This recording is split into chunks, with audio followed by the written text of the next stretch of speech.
I guess I'm doing this. I don't know if I can. I don't know if this is working. Let's test on my phone or something, I guess. Hold on.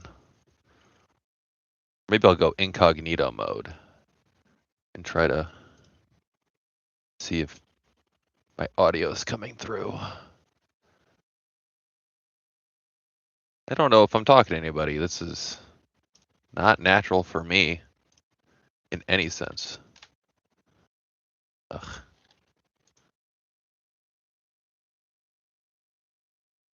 Oh, cool. Well, let's see. Hmm. Oh, okay. I pulled it up on my own screen. Okay, I sound okay, or at least I sound like myself. Okay.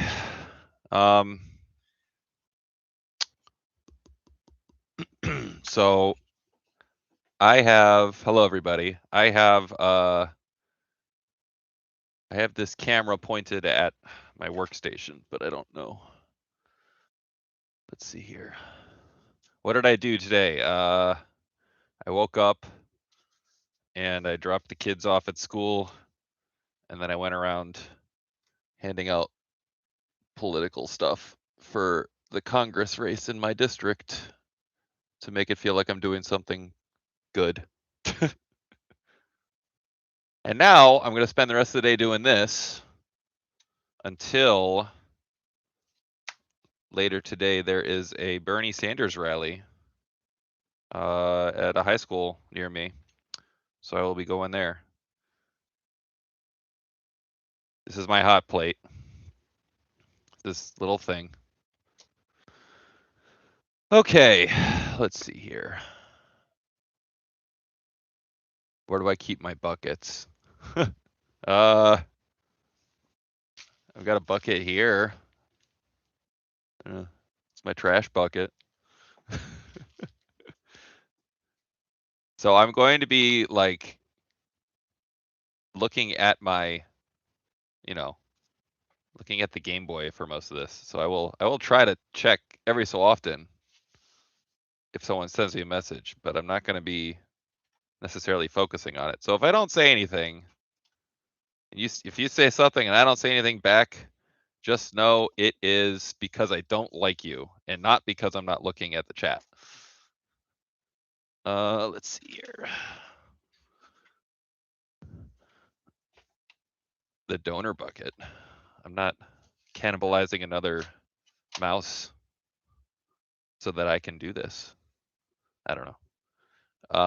Oh, you can see I've got a donor CPU and a donor RAM already off, just so I don't have to turn my hot air on because that thing is loud. Let's see here. Trying to set this up so that I can access my mouse. So I have a laptop. Okay, so I'm streaming on my desktop, but my desktop is not in my line of sight because it is off to the side. So I have my laptop next to me as well, but I'm using that for the build instructions and the bomb. So, and it's not a very big screen, and I have wires hanging around for my camera and stuff. So it's kind of an awkward situation. All I'm trying to say is that if something goes wrong, don't be surprised. Okay. Let's see here. Also, I am in Discord chat if anyone wants to join. You don't have to. Just an option. Let's see.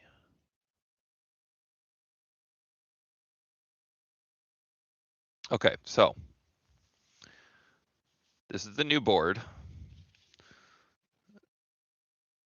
It's very nice, very lovely.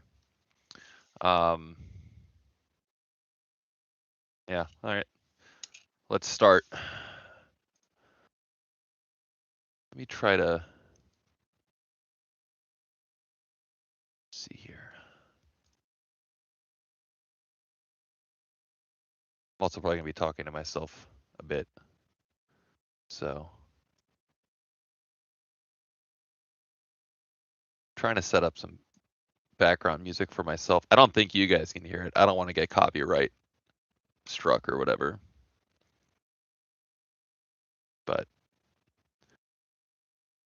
okay.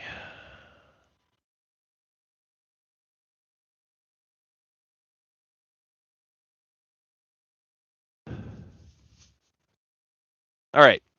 So yeah, okay. So to answer your question, I've got, I've got this set up to where, you know what? I'll put a link. Let me copy the link to the GitHub. Let me put it in the description. But I kind of designed this in a way that, and the instructions are still under construction. But I tried to make it so that you can put the parts on in a specific order so that you can use a hot plate for most of it.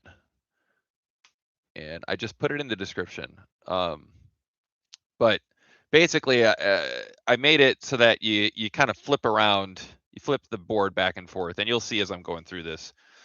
Sometimes you'll have to use a soldering iron, but sometimes you can get away with a hot plate you can get away with a hot plate for a lot of it. Let's put it that way. So yeah, so the step 0 in the build instructions is to put Kapton tape on the buttons, because you don't want to get solder on those contacts. All right, this is, man, this is kind of an awkward. I'm not used to like trying to record me doing stuff. So I do a lot of stuff in my lap. So if I start tending towards that, just let me know. I'm not going to record my lap though. It's not appropriate. And I know throughout all this, probably going to look really embarrassing with my techniques, but it gets the job done. So I'm hoping that this, I'm hoping that this design is the last revision for the double A build. There's still some lithium ion. The lithium ion battery design still has a bit more testing to go into it, but I wanted to test this version first because like 85% of this board is the same as the lithium ion board. So I wanted to make sure the changes I made that are common to that board work before ordering more. So if this tests well, then I think I'll definitely be able to make it by my self-imposed deadline. But there's still plenty to do. Like I'm going to be measuring, voltages and inrush current and faults and all of this stuff. I've got a big laundry list of things to do. Okay. Oh, I gotta get start and select too. I'm not using tactiles for this one because I don't like tactiles, and if this ends up working, then it's gonna go into a build. So.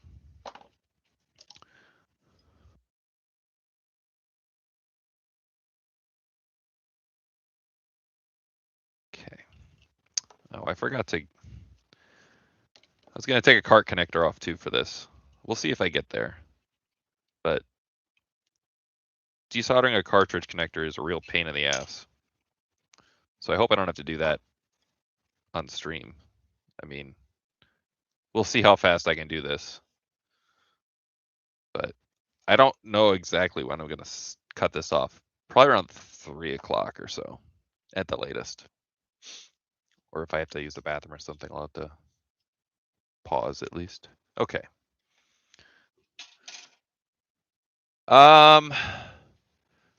I've never used the aluminum ones,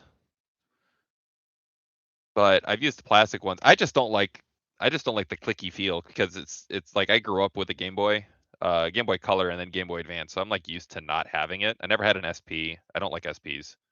Um, so like I don't really like the tactile feel. But the plastic ones, I mean, they're fine. They work. I've never had an aluminum or aluminum buttons to know how those feel though.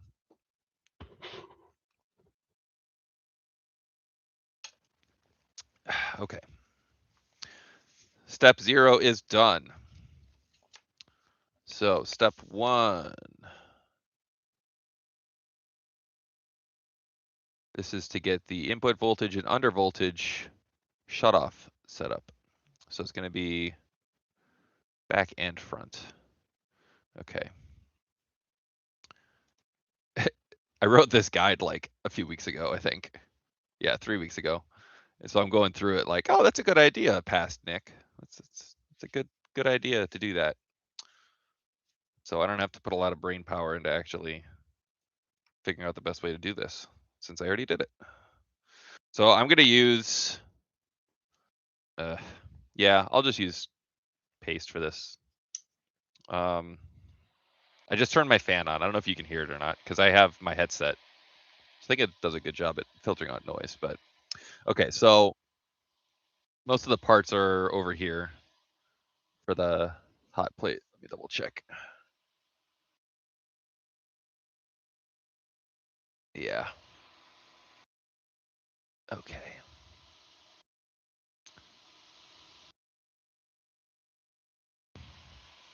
So if I was,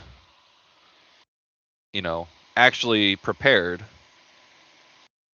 well, if I had spent a bit more money, I would have just gotten a solder paste stencil, but I didn't. I don't want to spend money. So I'm going to do this all by hand. It's not very precise. Doesn't have to be.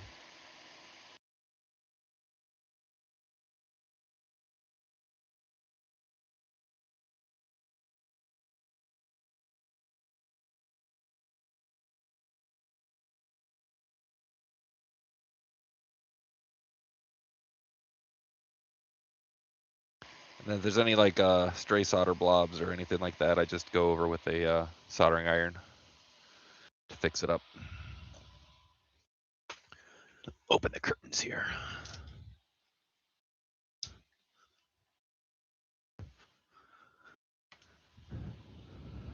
All right.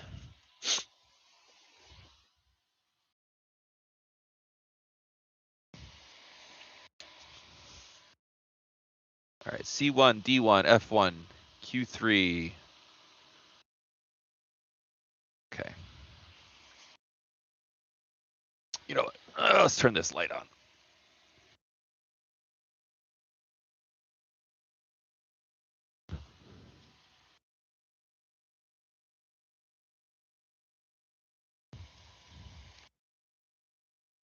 Okay. So I've got all my capacitors and resistors in here. So I'm going to pick those out of the box off screen.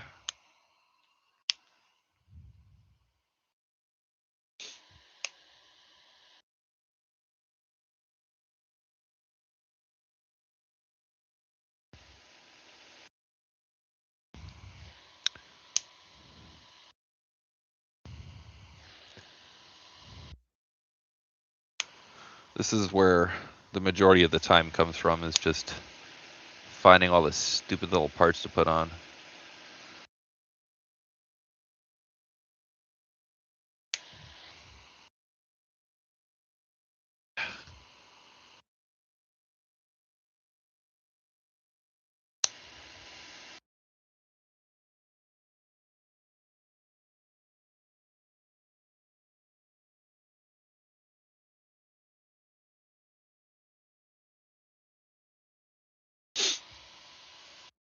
I should have pre-sorted these other parts, but I kind of just have a big old box of all the parts that I have to sift through, so that's going to take some time too.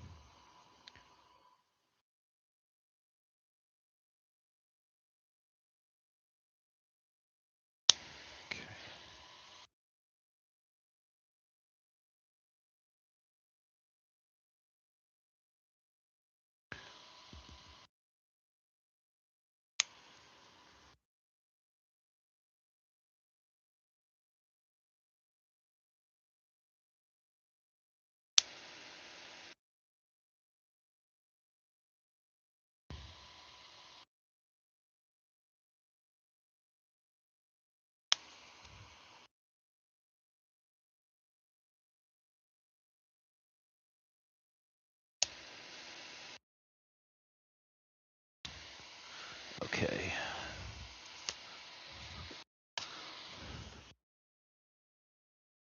All right, now I got to pick out all these parts. Here's the box, all the parts.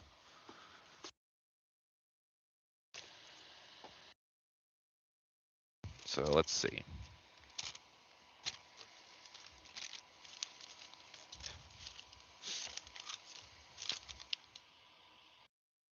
I need this.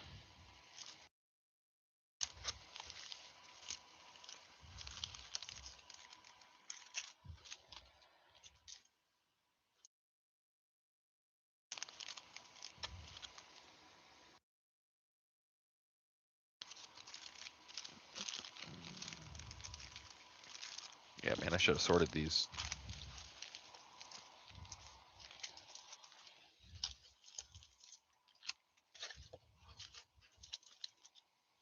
We'll need those.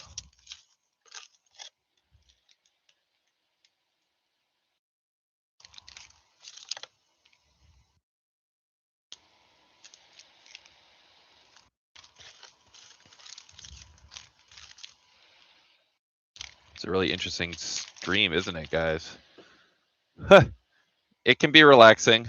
I mean, yeah, so normally I would just be kind of listening to podcasts or music or something while I'm doing this. But I figured instead of making like a whole assembly video and just kind of like stream it.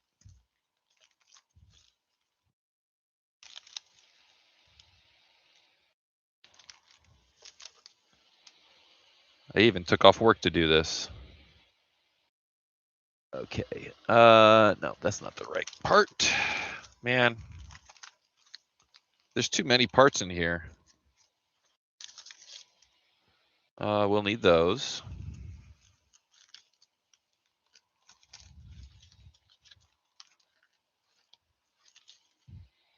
Because I've built like 4 of these already. I kind of know which parts I need without having to think about it. Okay. Well, second box. Another box of parts.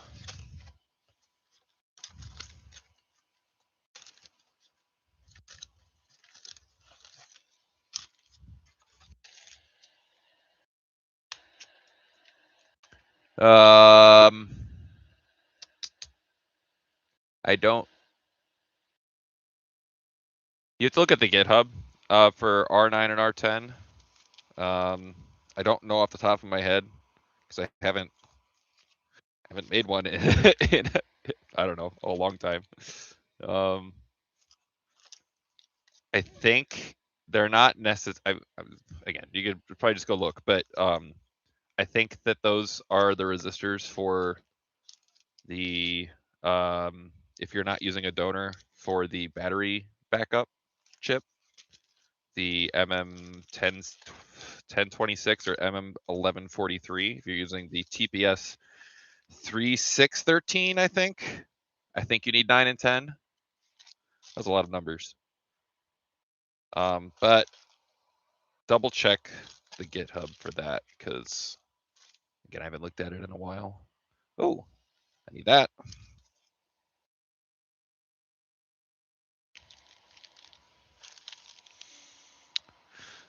Okay.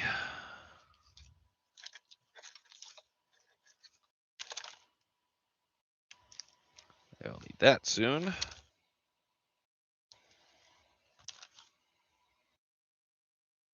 Man. Why can't I find it? There we go. There's the diodes. Okay, I think we got everything. Okay, let's see.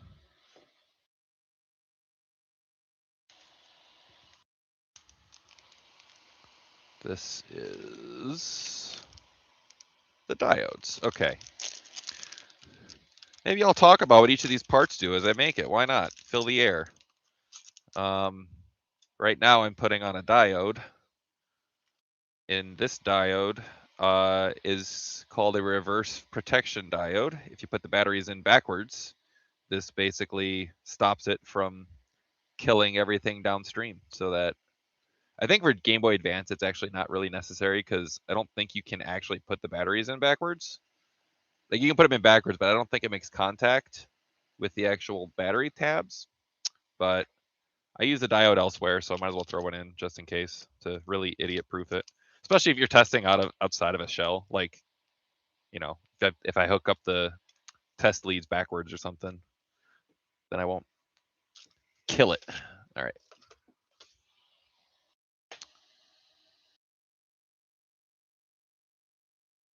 Hello, Fofi. Welcome. Let's see. For the Poco board, I think the only thing you have to change is the thickness. And then I guess the color. I think the thickness is, I can't remember how it's set up. Some of the PCBWay is, it's good, but I don't know if I set those up to auto-populate. I know in the GitHub, I have instructions. I think it's called board characteristics on every one of the boards that says the important characteristics you need to make sure you have when you order the boards. So check that. The Poco boards are, I believe, 1 millimeter thick. Hello, Bonzo. Oh, yeah, this desk, this is a mess, but it was way worse last night. I spent about half an hour cleaning it up because it was just, it was very bad. And I knew that if I was going to be streaming, like, I could work with it, but no one would be able to tell what was going on. And it would not be a good recording environment. But this is mostly because I just pulled all these parts out. I'm just putting them aside once I'm done using them. I will need this again soon though. I'll just put that over here.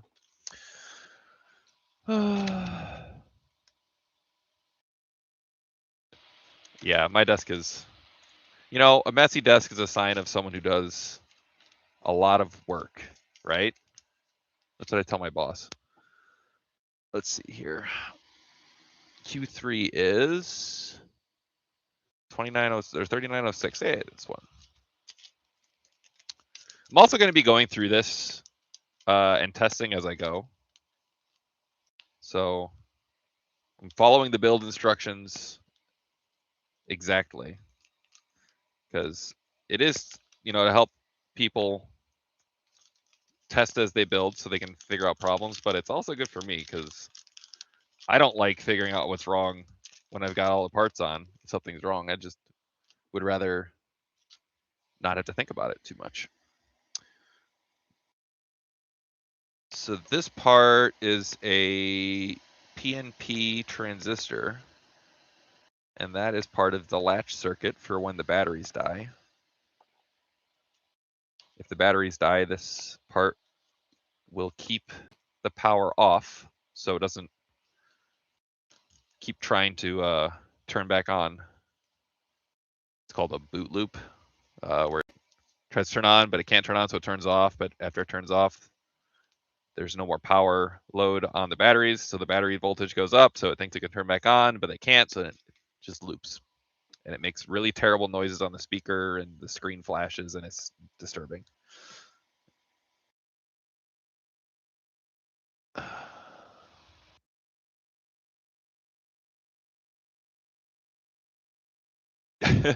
Yeah, well, you can see over here multiple projects. Actually, this is the audio test board I made originally. This is like 2 years old at this point, but there's parts on it that um, they're not expensive, but they're a few dollars. So I can take those off and use them for something else. So I kind of just keep them nearby because I might use that. Probably not today. I think today I'm just going to use new parts. But if I'm making a build and I run out of parts, I usually just go harvest from old boards. So this is a PTC. A PTC is a positive thermal coefficient part. And that is basically a resettable fuse. So that if the current goes above a certain value, it will stop conducting.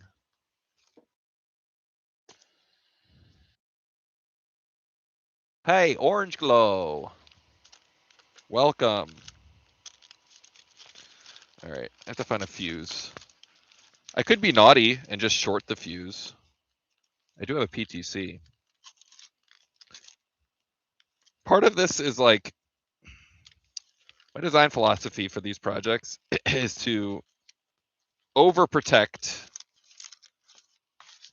but not to the point where it costs too much. So like I have a PTC and a fuse. The fuse is directly like on the battery. So it's kind of a last resort. Like if your batteries are exploding, it'll cut off power and try to stop them from exploding. But since they're AA batteries, it's probably not going to explode anyway. But to stop a catastrophic failure, and the PTC is so if you're testing while you build and you have a problem, you don't keep popping fuses the whole time. Because replacing fuses is a pain. And like in reality, you probably only need the PTC, but fuses aren't expensive. Better safe than sorry. If someone uses like a Retro 6 lithium ion battery pack and that has a problem and they don't protect it correctly, then, you know, I got your back.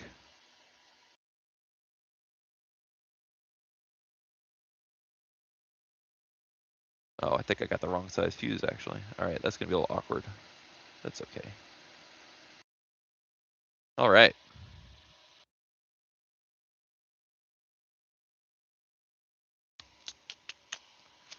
Let's see. All right, I think I'm good for the parts on this side. I don't need this anymore. I'm trying to make a sorting system where I don't have to keep looking through all the parts that I don't need anymore. Let's see. Yeah,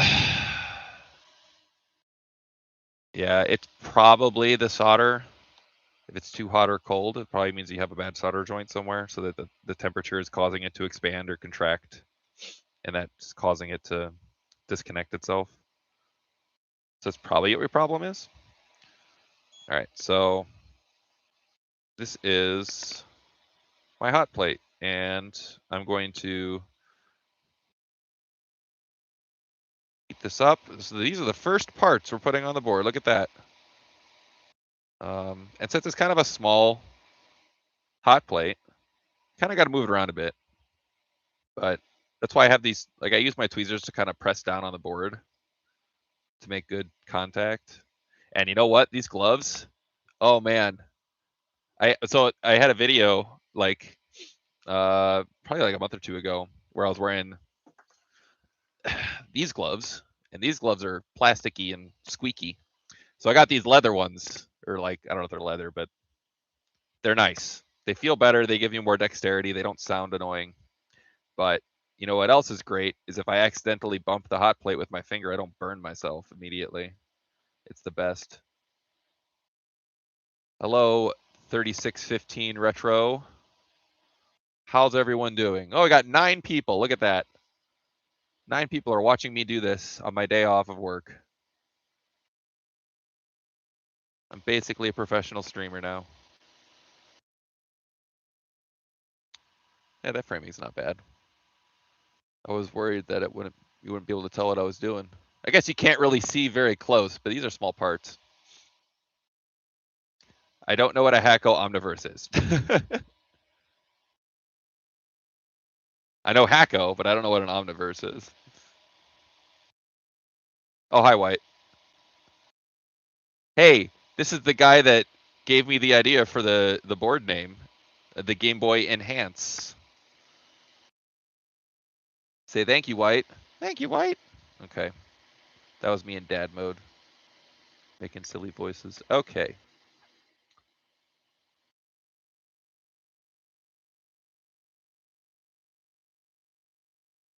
So the solder is molten right now. I'm kind of just nudging parts around to make sure the solder is getting distributed. Oh, that's beautiful. Oh, this diode moved. Come on. Okay, and there's a little solder ball here. I'm just gonna pick off with my tweezers. All right. So I'm gonna take this off. I see a solder bridge right there that I should clean up. So I'll set that aside.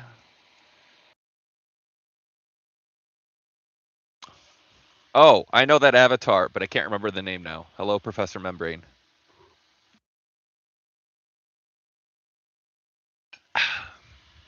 I'm drinking coffee, by the way.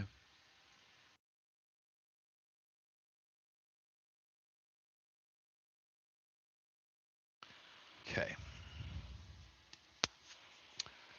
So let's see. I don't have a very good webcam, but that's right. Chip of Theseus. Hello.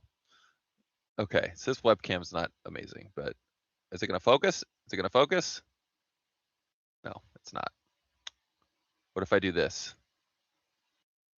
Oh, look at that. Now I know why people do that online.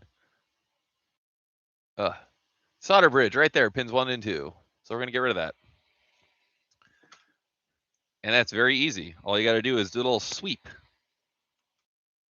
I need new copper braid here. Okay.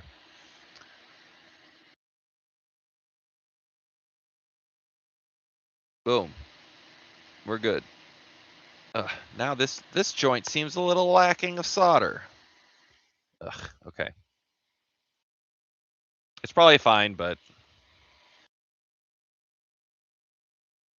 we're just gonna add a little bit more here. Now I feel like Bob Ross.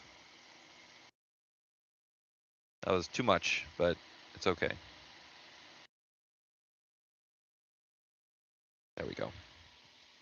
Okay. Cool. All right. The first half of step 1 is done. Now let's go to the back. All right. Oh, the board holder. Yeah. I have one at work actually, I think.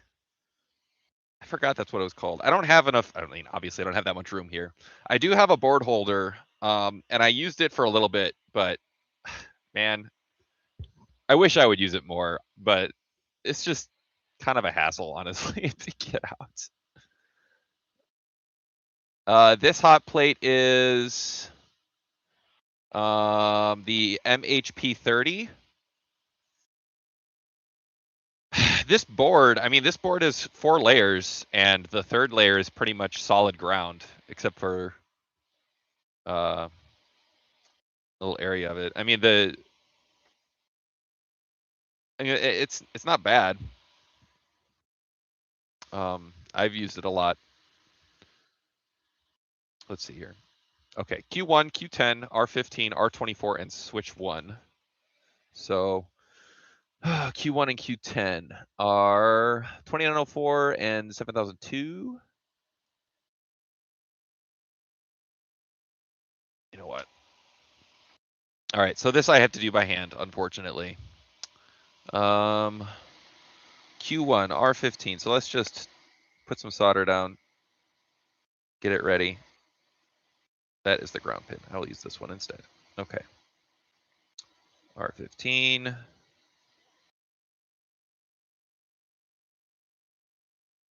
R24.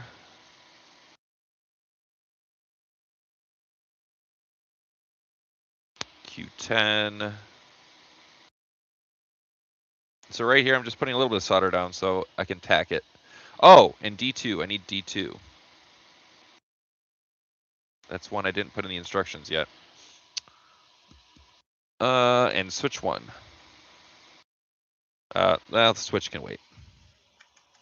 I'm very happy to say that this switch, this aftermarket switch I got, fits great.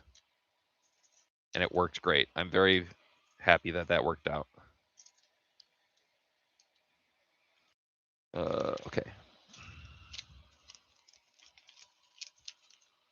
Because donor, especially on like, I don't know, Game Boy Advance, I was trying to take a switch off to use as a donor. Man, that was a pain. I could not get it off without feeling like that was to rip the board up. So I'm glad I was able to avoid that.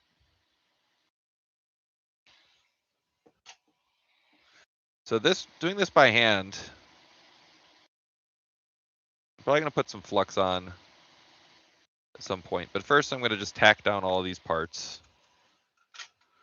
Okay, R15 is 10K. R15 is part of this latching circuit for the undervolt lockout. R15. R24 is 100K.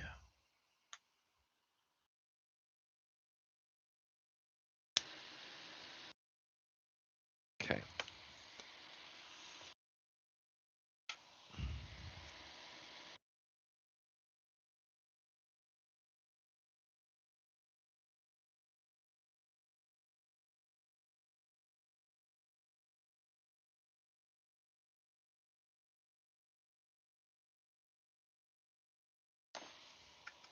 All right. Now I have to find Q10 somewhere. Did I already put the diode back? I think I did. Let's see. Okay, here's the diode again.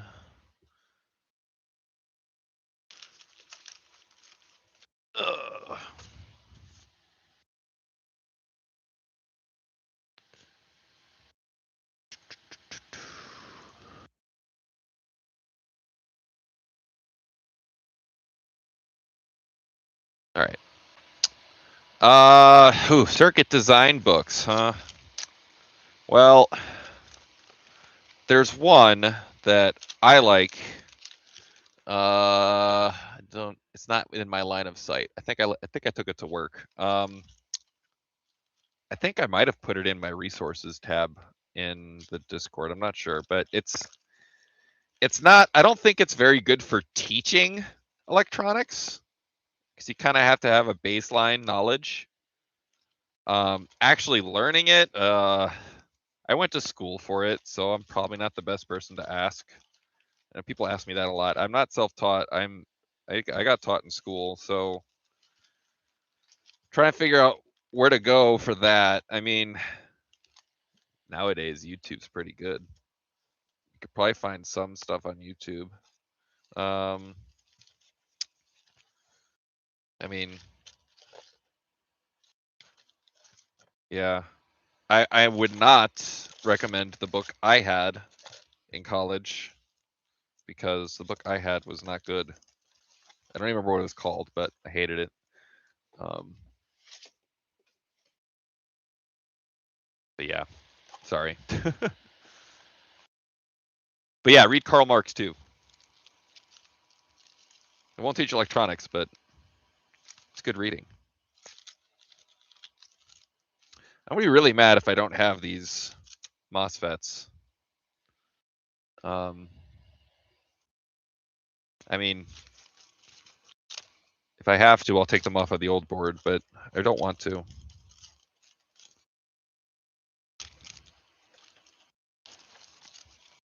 I thought I bought a ton of these, so I know it's somewhere on here somewhere. No.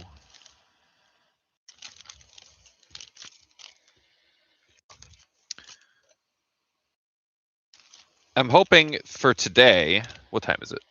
12:45 already? Jesus. Okay. I'm hoping that by the end of this stream, which again I think it's gonna, I probably have to stop by around 3 o'clock, maybe a little bit later, but I'm hoping I'll be able to get the sound working so that I can play it. Although I guess, you know, on the stream it's not gonna sound amazing or anything, but I'm really excited to try out the sound to see how it sounds because I added a new circuit to make it sound better, and I'm hoping that it worked. Okay, that's Jesus. Okay, where is the?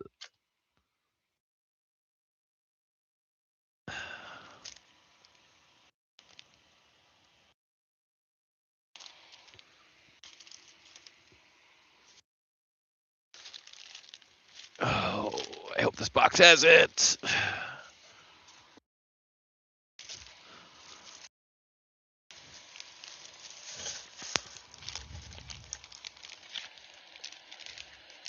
Happy May Day. No commerce. I'm not buying nothing today. I didn't go to work. I took a day off.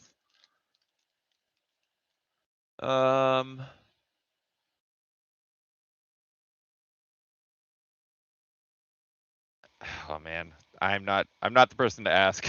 I'm sorry. I'm really not. I'm not at what's the word I'm trying to think of? Liberty? I'm not the person to ask, honestly, because I don't think you should go to college to learn how to do this as a hobby.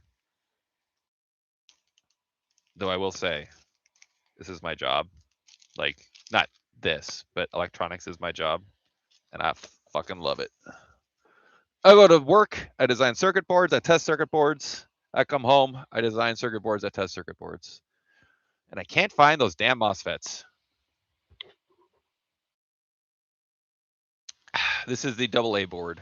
And it does have the VR1 change. So the TFT should work. That's what I'm going to be testing if I can get to that point today. Okay, let's, maybe I already pulled out the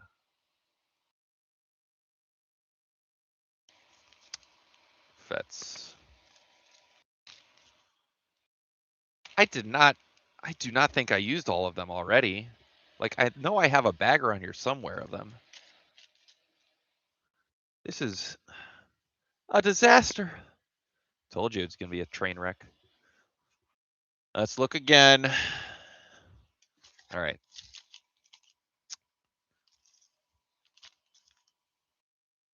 The supervisor. This is an LED. Thumb wheel. Crystal. Connector. Inductor. Connector. Audio jack. Inductor. Regulator. Connector. Resistor. Resistor. Resistor. Capacitor. OR gate.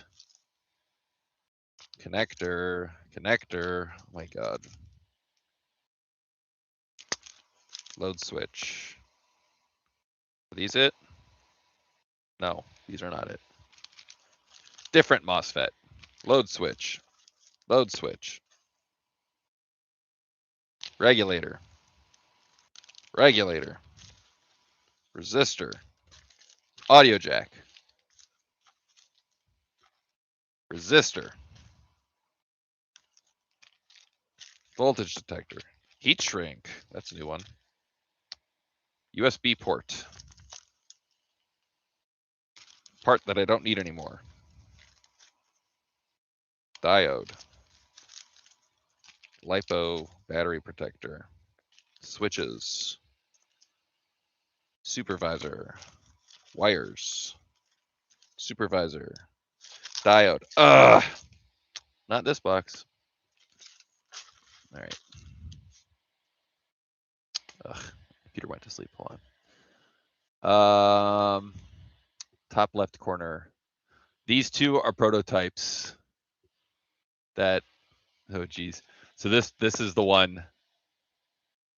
Oh, well, I took the audio test off. This is the one I posted on Discord the other day. It's great. It's beautiful. Okay, that has a supervisor. Okay, I don't need that box. Come on, you stupid MOSFET. Regulator. Ferrite. Transistor. Audio jack. Fuse. LED. LED. Inductor. Oh, NOR gate. Resistor, resistor, resistors. Resistors. Resistors. Resistors. Connector. OR gates. Nope. Wrong MOSFET. Damn it. Diode. Resistor. Resistor. Volume wheel. Inductor. Buffer. That's the new part. Okay, well, not this box. It looks like I might have to just pull them off of an old board, which I don't want to do because that's annoying. One more check.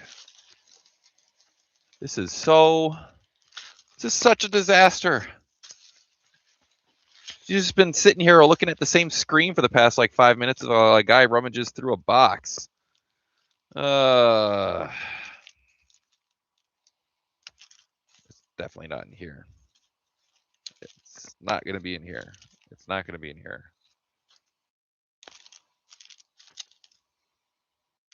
Although there's an audio amp. I didn't see an audio amp yet. Okay. Yep. Okay. Well, I guess I ran out of them. That's good to know.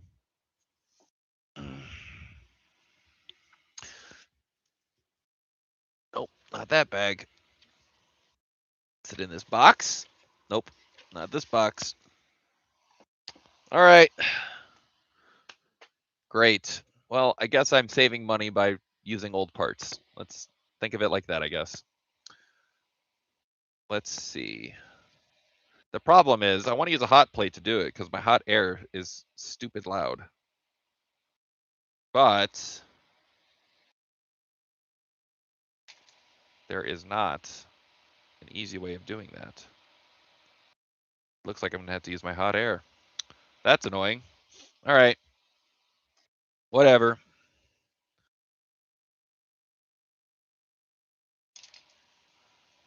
Turn that off. Okay, so it's probably going to be loud. I mean, my microphone might filter it out, honestly. We'll see. Let me see which parts are. Let's go to the GitHub. See which parts are these FETs I can take off.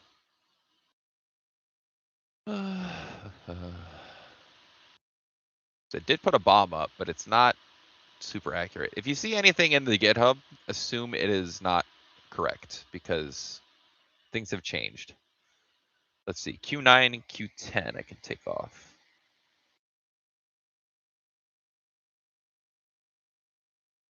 That is Q10, okay.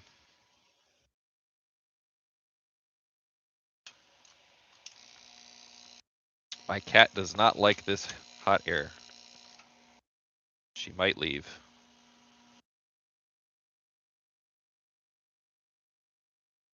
I don't know if you can hear that, but it is super annoying.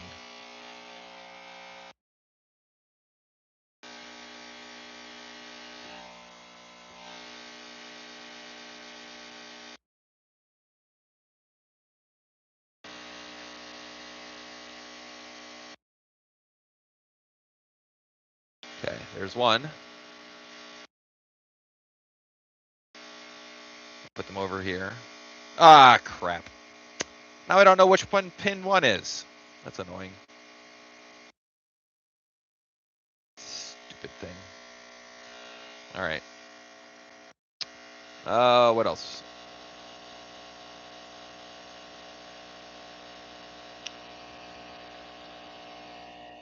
I don't know.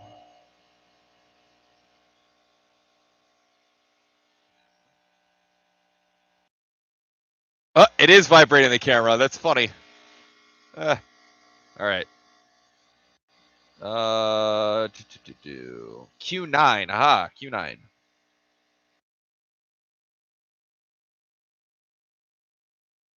I need like 5 of these is the problem. Maybe not 5. Okay. Q2 and Q7. We can use those.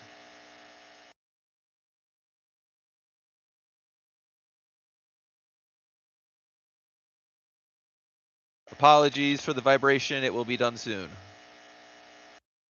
But it also masks any mistakes I'm making. You can't tell if I'm actually doing something correctly or not. Okay. I think that is good for now. Oh, you know what? I'll take out these capacitors. These tantalum capacitors are kind of expensive. Like, they're more than 50 cents. Might as well take those off. For as much as I like hate spending money on stuff, I also really hate using used parts on things. It's like a superstition or something. All right.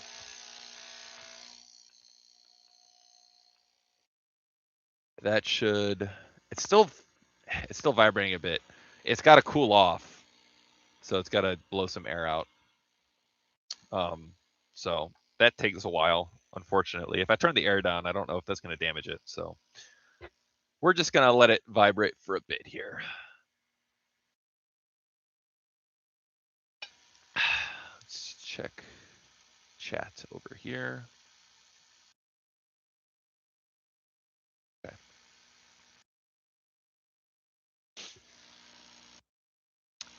Installed, yeah. I mean, they've got solder blobs all over the pins, you know, or like stray solder, so kind of used. Utilized parts. Maybe that's a nicer way of saying it. Okay, anyway. Let's get back to the action. I'm gonna after I put this on, I'm gonna be testing some voltages here, so that's exciting. Where is pin 1? I think it is down here. I really tried to not pick parts that were too small. Oops. Oh, that was just me bumping into it. Okay. The small parts are kind of annoying sometimes because it's not easy to see the silk screen, or not silk screen, the I don't know, the ink. The pin 1 indicators. Uh-oh. It's vibrating off my soldering iron holder. These chips aren't terrible, but there are other ones that are just like impossible to tell.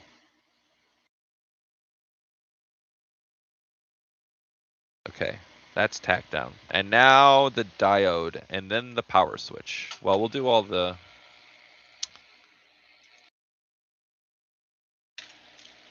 We'll do all of the parts before the switch.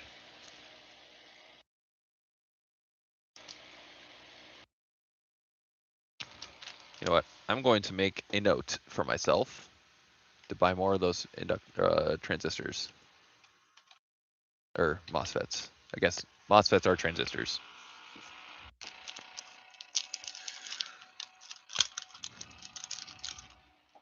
There we go. So this diode, all right, so the voltage detection on the undervolt lockout circuit, okay, undervolt lockout is to shut power off once the voltage on the batteries have dropped below a certain point. That's how you know the batteries are dead. And you want to cut it off before it gets too low, because if it gets too low, then the Game Boy starts boot looping, and it's disgusting and annoying. And this diode that I'm putting in here All right, if I didn't have this diode, then if you put the batteries in your system, it wouldn't turn on until you waited like 5 seconds for a capacitor to charge up. This diode will bypass the charge resistor so that when you put batteries in, you can turn it on within a second. It's a very important feature, you know. And I'm only putting it in because I'm using it at other places on the board anyway, and it's like 10 cents or something. But I have had so many times in the past where I would be testing, I'd be testing the board and then think that something was broken because it wasn't turning on, and it was just because the under voltage lockout circuit hadn't charged up yet. So under normal circumstances, you're not going to be turning on a Game Boy within like 3 seconds of putting batteries in. I mean, maybe you would, but. And I'm going to use some flux here. Just going to cheat. I'm lazy. This will make it nice. You can see I'm using a giant tip for everything, even these small circuits. And I know I've said that before in the Discord, but I'm assuming that there are people here who have not seen the Discord discourse. So sorry if I'm repeating myself, but size matters. Fat tips for life.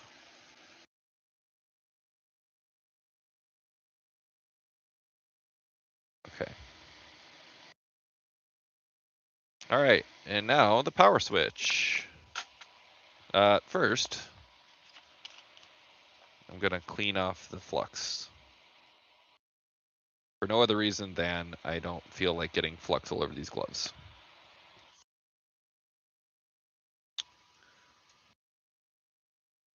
Oh man. This camera is really not centered on the action. It's literally a webcam that I've had for years that's just set up on a mount, pointed down. I did not spend money on like a streaming setup. I don't plan on streaming a lot, so. All right. Let's see. If I tilt down the camera here, well, then you get my pants, and I don't want you looking at my pants.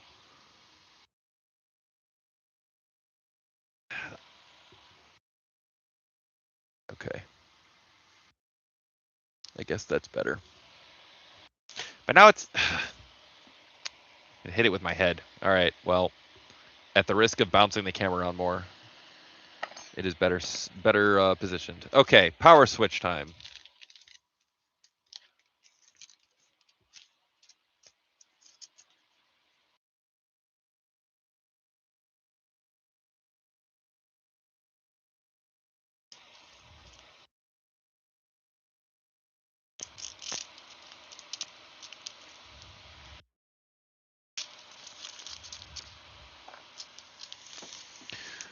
Okay.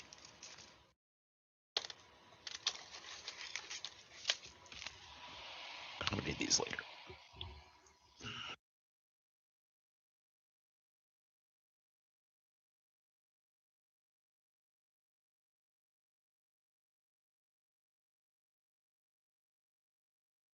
Let's see. This is new positioning for this power switch.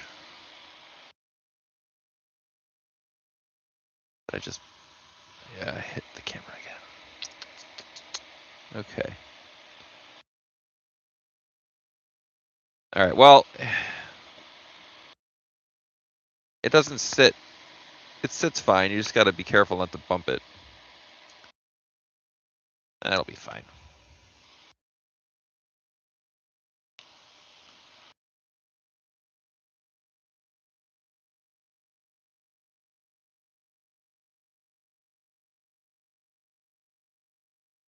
Now this switch actually is a 3-position switch.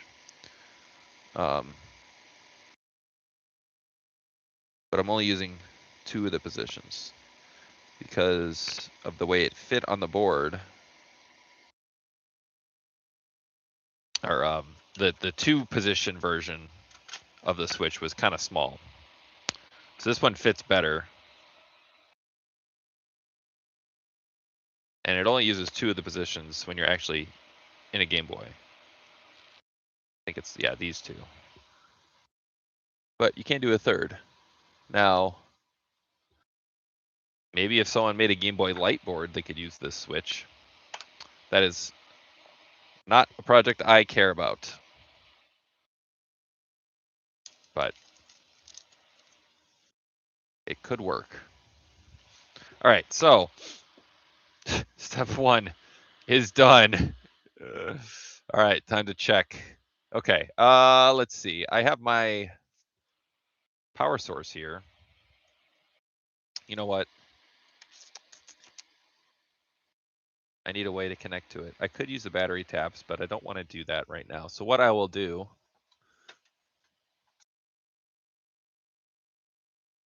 okay, life hack. I've got a ton of these 10K through hole resistors, or they could be 1K, or they could be 100K, or they could be 390 ohm. It doesn't matter. But you just use them. They're cheap. So if you just stick them in these test points, where's a ground test point I can grab? That way, like I could solder the battery tabs in, but I don't want to do that right now. But instead of getting solder all in the holes, although maybe I'd have to do that. Yeah, I'll get, that's fine. Oh, you know what? I can't use these. You know, okay, never mind. I'm just gonna solder into here. That's fine. I'll just have to get the solder out later. But anyway, instead of trying to clip onto the board, these are really nice for just test points.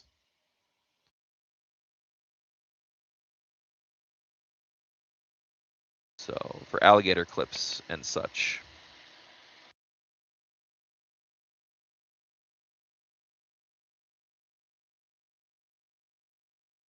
There. Okay.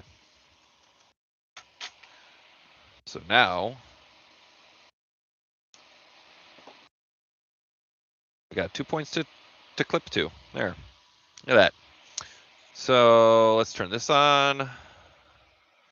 Now, this is where I'm privileged and I have one of these, but you could use, what you could do is just use the back half of a Game Boy Advance case and stick the board in, and then you can use the actual batteries, which I have done before.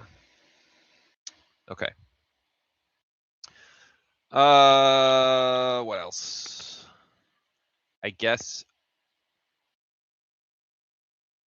you can't see my voltmeter, and I'm not taking it off the wall. It is mounted to the wall, so you'll have to trust me. Where is...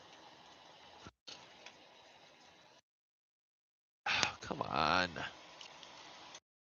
I have all these alligator clips, or these probes, but the heads keep popping off. So I like to clip onto a circuit, you know, but all the heads keep popping off. It's very annoying. I'm trying to find one that has. Here we go. Okay, so I'm using this. Ignore the fact that it's red. I'm using this as the connection to my voltmeter ground, and I don't want to touch it with my gross hands or gross gloves. I'm kind of anal retentive about things. So I have like specific parts of my bench that I've touched with gloves and the specific parts that I have not touched with gloves. And like the gloves have solder, lead, flux on them, right? So I have like specific things that I've touched with soldery, fluxy hands and other things that I have not. And one of the things I have not touched with gloved hands are my voltmeter probes. So that's why I'm using my bare hands for this. Okay. So the test, I set this down to,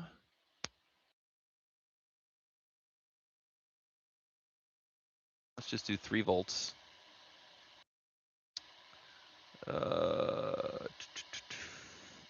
Okay, apply power to the battery terminals with switch 1 off. It is off. Check the voltages. Okay, here we go. VCC and switch. So VCC is here, and that is 3 volts. That is correct. And switch to ground should be 0, and that is correct. Now, turn the switch on, check the voltage. And that is 3. And I'll momentarily short circuit C1. Luckily, these tweezers can do that. Okay, C1 is on the other side, unfortunately. So flip this over. And now I'm shorting C1, I think. Okay, now this should read 0. And it still reads 3. That's annoying. Okay. Maybe that's not a good test. Maybe, let's see. Or maybe I just didn't short it well enough. Is there another point that I can short that's better? So like I'm going through this. And I'm gonna be editing things as I go too, so let's see. What's another good point I can D1? No, it's D2.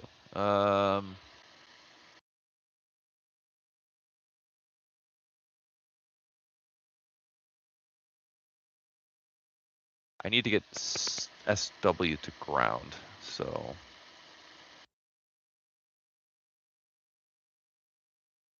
What's a ground point around here?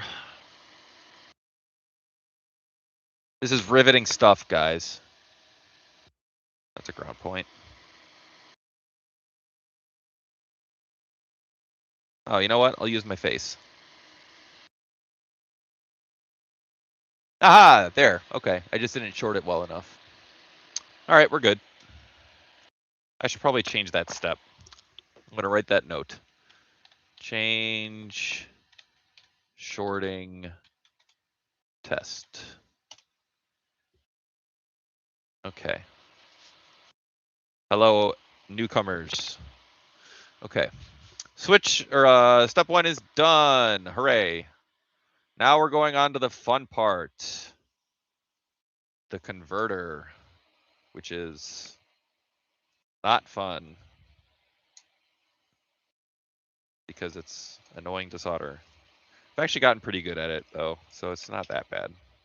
But there are a ton of parts to put on here.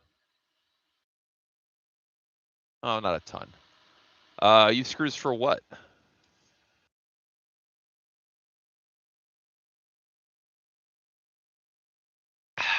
Okay. That is, man, I wish this laptop screen was larger. Okay. Paste time.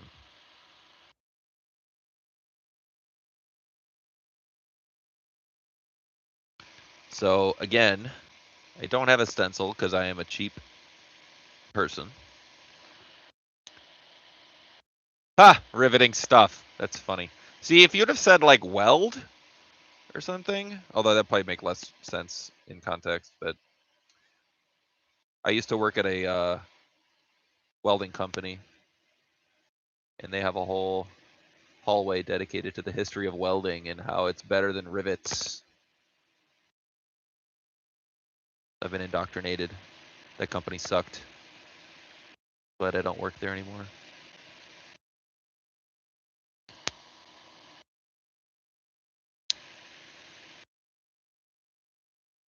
All right. This is the annoying part. I just kind of eyeball it and then get mad when I get short circuits. But you know what? I'm vibing today. We're gonna go with it. That is probably way too much. It'll work out. It's fine.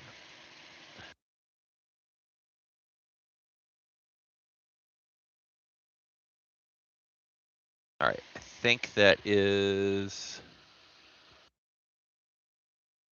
I think the focus is messed up just because it's a shitty camera. I don't have the hot air on anymore. R13. I wonder if I could.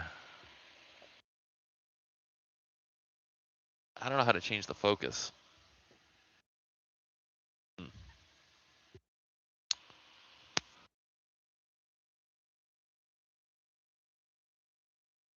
I think it's just the resolution, honestly.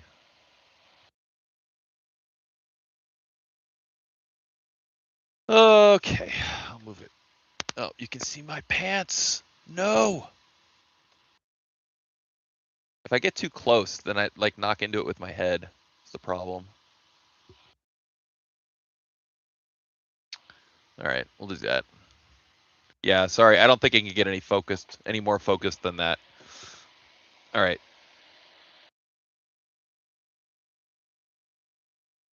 Let's see. Now is the time for the main converter. Hey, guess what, guys? This converter is not very plentiful. I think DigiKey says they're getting a bunch in July or in June or something. So hopefully that comes to pass because kind of built this thing around it. I do have plans. I mean, okay, so that's specifically the reason why I decided to do the numbering system as I did. I have the AGBM CPU 01. I'm trying to find the pin one here. Okay, there it is. This is the 01, right? And the LiPo version is the -11. And you might say, well, why didn't you just use -02? And the reason is because I have stupid reasons for why I do things, but I figured on the original Game Boy Advance, each of the dashes represented like different PMIX power converters. The model's different, right, between across the different boards. So I didn't want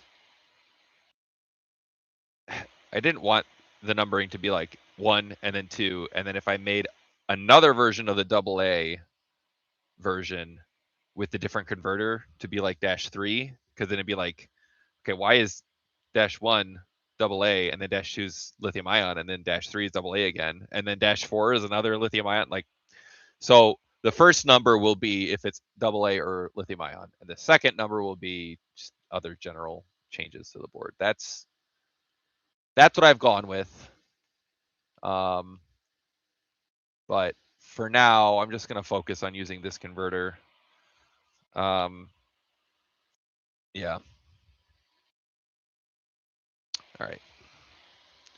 Now, C40 and C41 are 15 picofarads. Where are my 15 picofarad caps? There they are.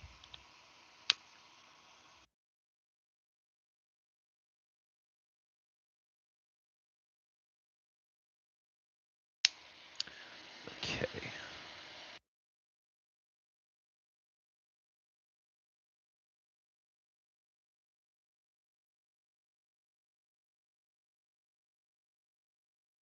-1A and 1B, I could have done that, and I think I actually considered it, but because I am so particular about things, I was like, you know, in the original Game Boy Advance number, there's no letters.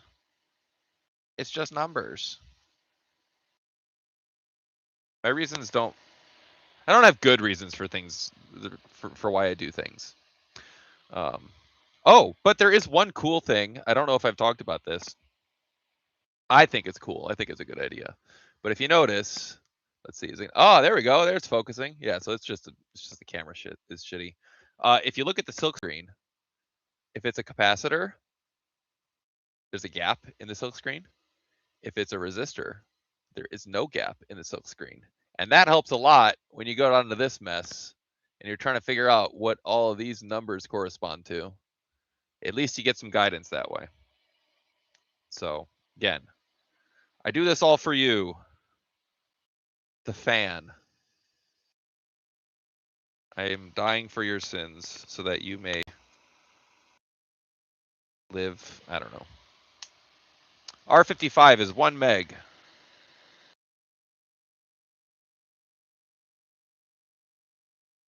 I think this is the part where I have really strange resistor values that I don't have in my case yet, and I have to go pick them out of a box. 560K. Do I have that in here? I don't think I do.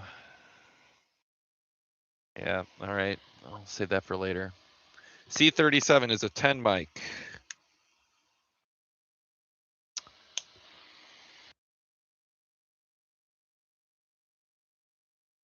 So yeah, because I think about you guys, and because I think about the people who are going to make this board, I can do all of this part. This is like the main converter, and it can all be done on one side, which means you can hot plate the whole thing and then test it, I believe. So that's nice. Let's see. C42 and C21. Those are 22 mic.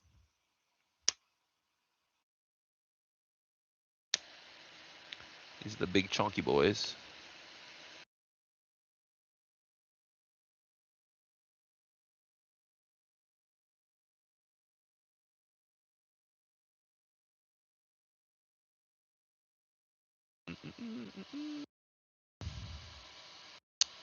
All right, I guess I gotta pick out some of those resistors out of the bags or the box.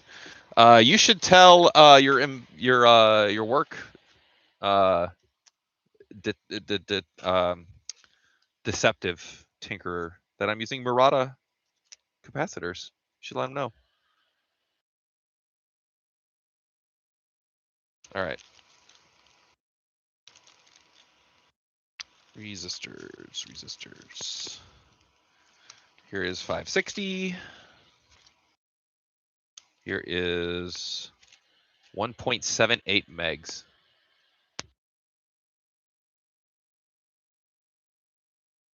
Eh. I'm flattered.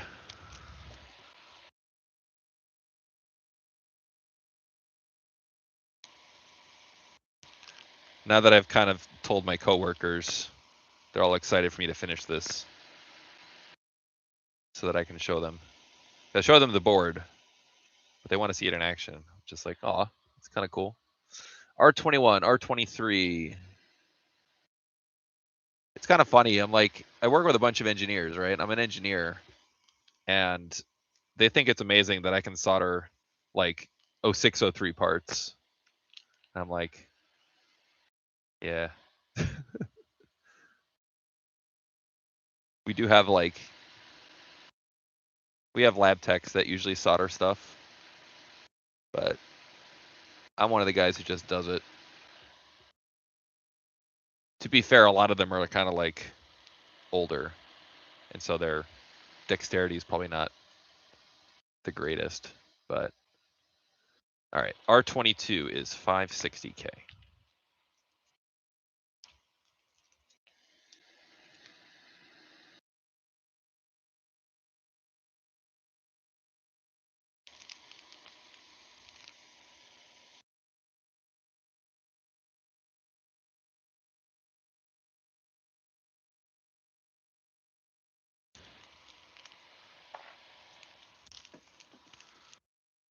All right, I don't need those anymore. Let's see. I need the inductors, which are, oh wait, I need R13 too. What is R13? 100K. Okay.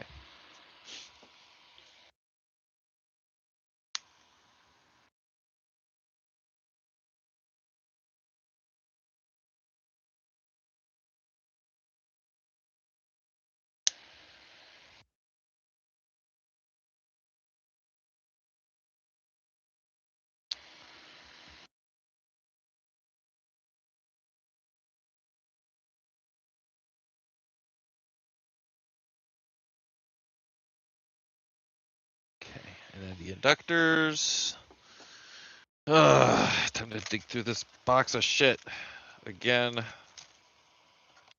I bet I'll find the FETs I couldn't find earlier.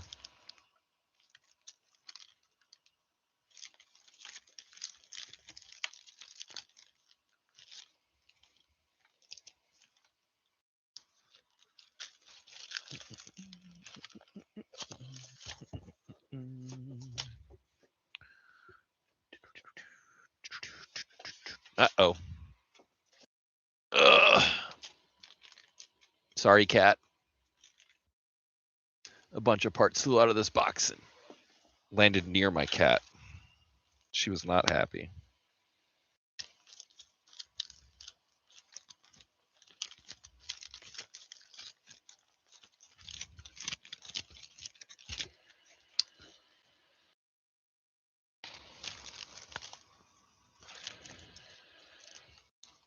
Yeah, my old job, I did a lot of. I didn't get to design the board. That was the annoying thing. Like, I did the schematics, but then we would send it out to contractors in India, and they would lay out the board for us, and then we'd have to look at it and be like, "Hey, change this. Hey, change this." And it was a back and forth thing, and it was really annoying. And like, they weren't bad, you know. Like they understood. I don't know if they were like. I think they were engineers. Like, I don't think they were just random people who were doing it. So like, they kind of knew proper design techniques and everything.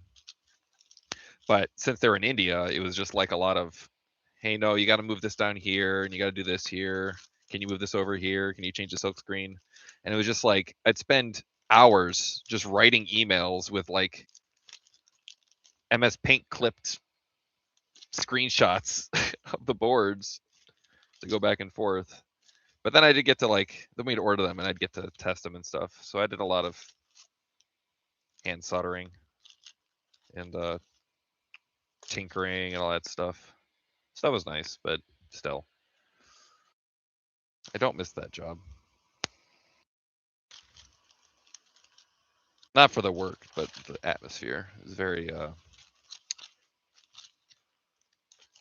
Let's just say it was stuck in the 50s.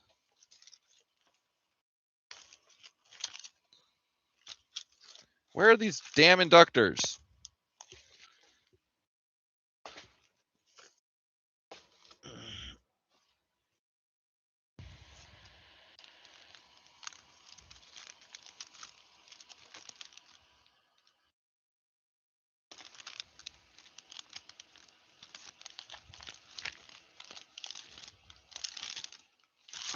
Ugh. I didn't run out of inductors, did I? I do have. Oh wait, you know what? I took a bunch off. Let's just use these.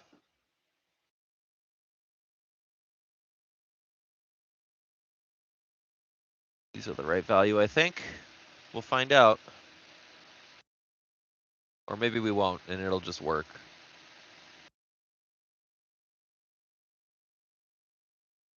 I don't think I used different values on the test boards. Okay. I think that is. Yes, exactly.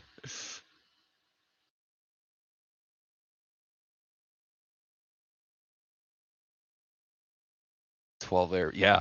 The one guy that works down the hall from me, he showed me a 24 layer board, and it was like a donut shape. And the reason is because it was going in like a rotating airplane motor, basically. So like the whole board would rotate at like so many RPM, and it was 24 friggin' layers. And I was like, dude, I would hate to like troubleshoot that. Also, what the hell is going on with this camera? Come on. Come on.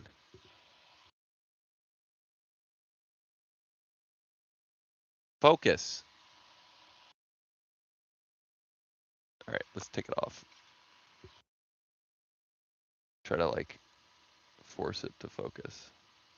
Come on. Okay. No. Nope. Nope. Nope. Don't look at that. I'm not wearing pajama pants. You can't tell.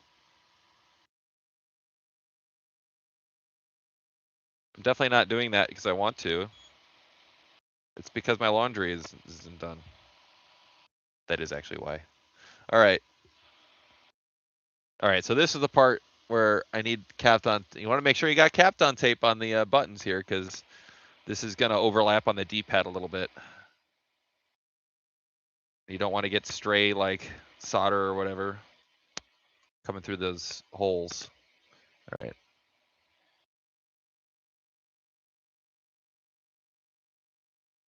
I don't actually know how much it costs. It's 24 layers because like the dimensions are really tight because it's supposed to fit inside like a rotor, but it has an FPGA on it, and it's like got hundreds of pins, and so it needs all the layers to get all the signals out. And I'm just like, that's a nightmare to like figure out like noise and like differential traces and stuff like that. Like, and I'm pretty sure the project got canceled anyway, so like, sucks. But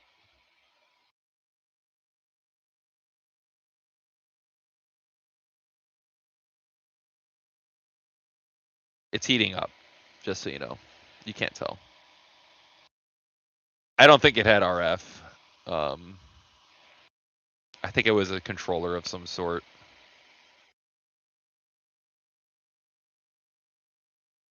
Like a self-contained control loop.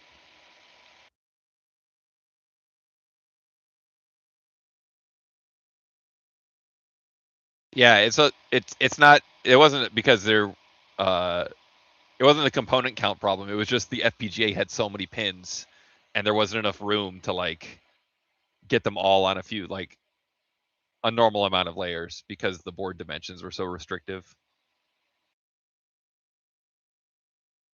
All right, here we go.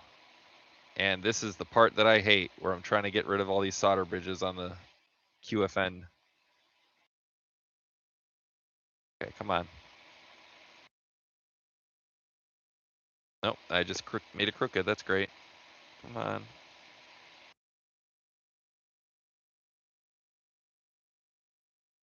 Yeah, this is too much solder. At least it self-centers a bit. All right. I need to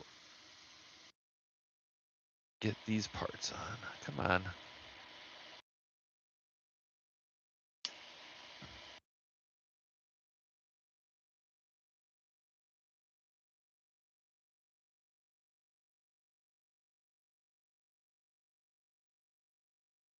Oh, man, come on.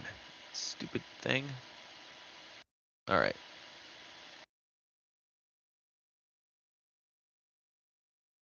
All right, there we go. Okay, so this is, I did put too much solder on there, so I'm going to have to go over it with my soldering iron.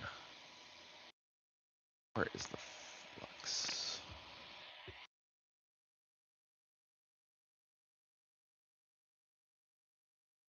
This is the fun part, guys. This is the part where everyone's going to have problems when they're building this, and then they're going to ask me why it's not working. And I'll say, it's the soldering on the QFN. And they'll say, I tried resoldering it 5 times. I'm like, yeah, well, try a 6th time.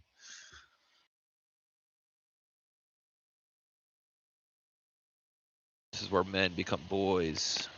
I mean, boys become men. So right now I'm just trying to get these solder bridges off. I hope there's nothing underneath. I mean, there might be. We'll find out soon. I'm going to take this capacitor off. just to make it easier. Yeah, PCBA on this is gonna be like expensive. At least on the other boards, everything was single layer. This one's like not.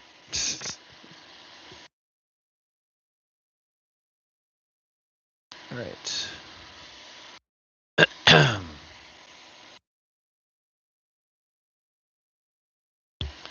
Oh, I just bumped the camera. Okay.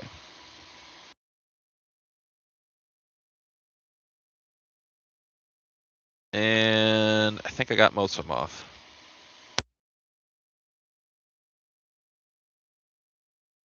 Oh, that's beautiful. Okay. Now let's put that cap back on.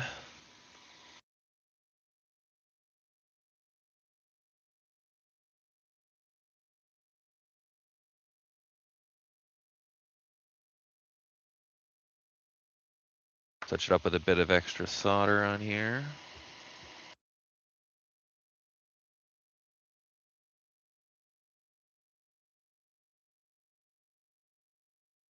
Okay.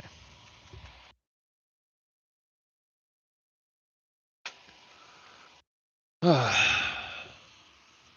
right.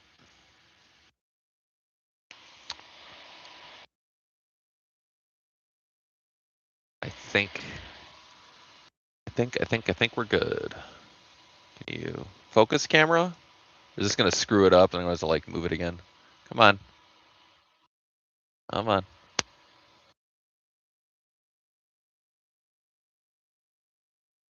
Yes. There we go. Look at that. You can see distinct pins there. All right. Let us try it out. Yeah, so JLC, I was thinking about this. Apparently, oh god, the camera, god damn it. JLC charges like you have to pay tariffs, you know, like on the board. It's like 45%. I'm gonna have to oh, there we go. Still 45% tariff because of dear leader, so that's fun. But if you get assembled boards, you can pick what category the application is. And apparently if you pick gaming, then your tariff is only like 10% or 15% or something. Like it's a lot lower, but you have to get it assembled. So I was thinking like, okay, what if I just assemble like one resistor? Is that gonna get past the is that gonna make me classified? I mean, it is a video game accessory, right? Like, but because you can't classify the boards. There's like not an option for you to classify the boards if you don't get assembly. So I was thinking about doing that, but I didn't feel like wasting time. And I really wanted to get these. I wanted to get these boards in by Friday, like today, because I was taking off Friday anyway, because it's May Day, and no one should spend any money and blah blah blah. No work. But anyway, yeah.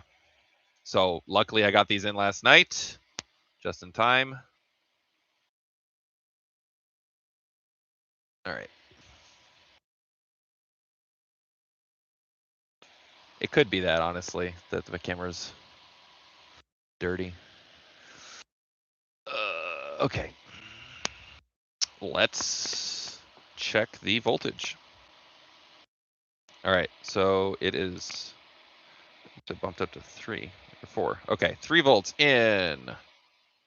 Turning on the switch. Boom. Now, let's check V out 3, which is here. And it is not on. Why not? See, there's 3 volts here. Okay. Let's turn that off. There's probably a solder bridge. Okay. And then I turn the switch on, boom. Nope. There's probably a short circuit. Great. This is the fun part. All right. Let's try checking the resistance. Nope, that's millivolts. There's no short from V-op to ground, at least. All right.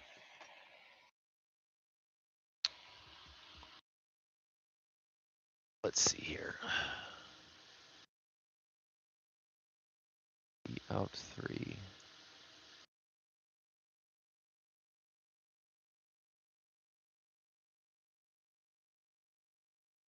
All right, well,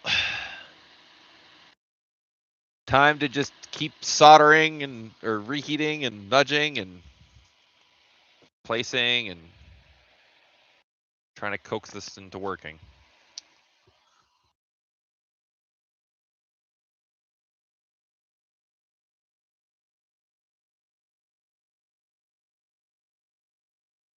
Okay.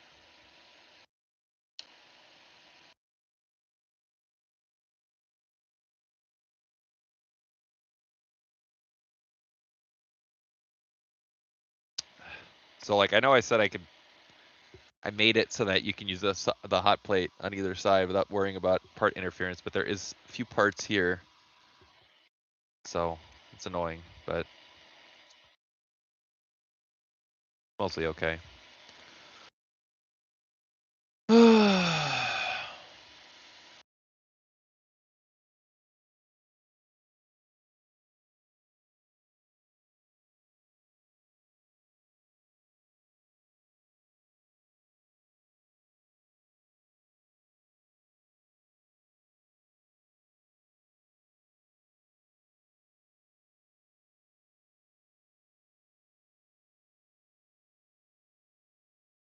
Man, I'm not gonna buy another webcam, but I really wish that this was more high resolution. Oh well.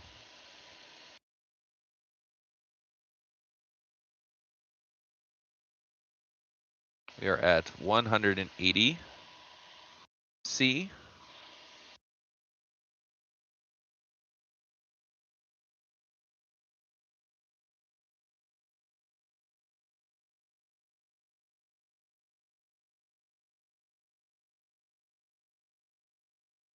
Yeah, I could, but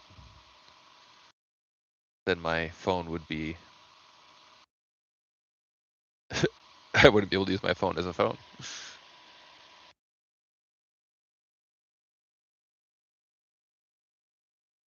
Okay. Let's make sure these inductors are in, these caps are in. Okay.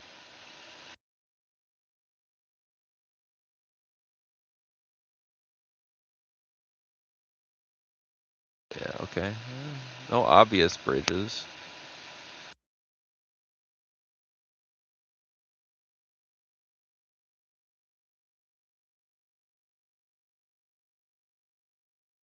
Well, I'm cheap. I have the same phone from like 3 years, and I'm not getting a new one until I literally can't use it anymore. And the next oldest phone I have, well, I traded it in to get the one I currently have at a discount. I think the most recent phone I have is a Galaxy S3, I think. Which is like, what, 2012 or something? All right. Let it cool off a bit. I hope this fixed it because I don't like, this is the part I hate. I hate doing this part.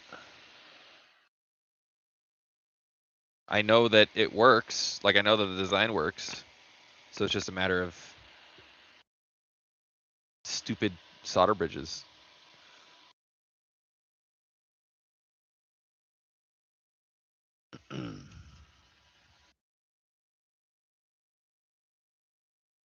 Man, my coffee is cold. I haven't eaten yet today. I should probably do that at some point. All right.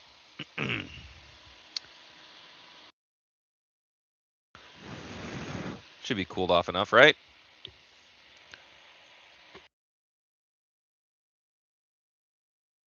I wonder if it'll operate if it's still hot.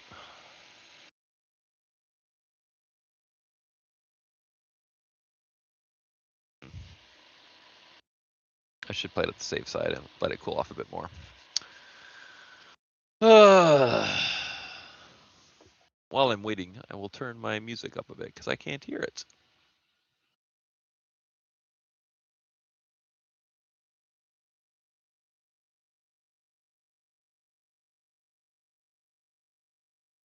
All right. That should be enough. All right. Turning that on. I should be able to tell just by looking at the power draw. Here, I'll center this better. I'm sorry, this is not centered. Okay, I should be able to help on the power draw on my power supply if it's running. Thought I'm gonna use my meter. I don't think it's on. Nope. Come on, you stupid piece of shit. Ugh.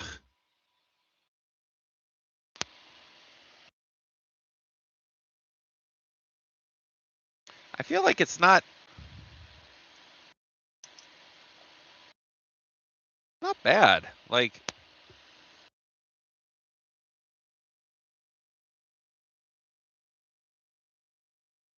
I don't see any bridges. Wipe off this flux to see if I can see if I put the pin one in the wrong place. That's gonna be really annoying if that's the problem, although easy fix. But I don't think that's the problem.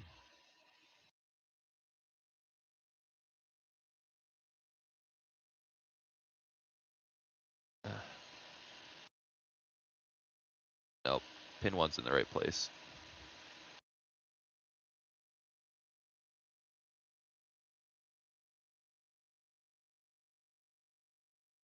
Am I missing any other parts? Let's see. R24, do I have R24? Yes. And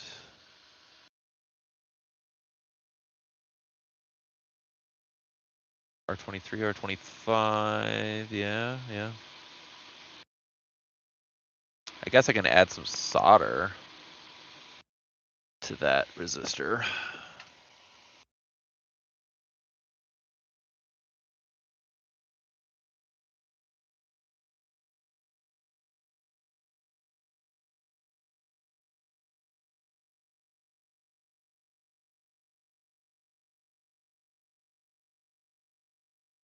When in doubt, add solder. Come on.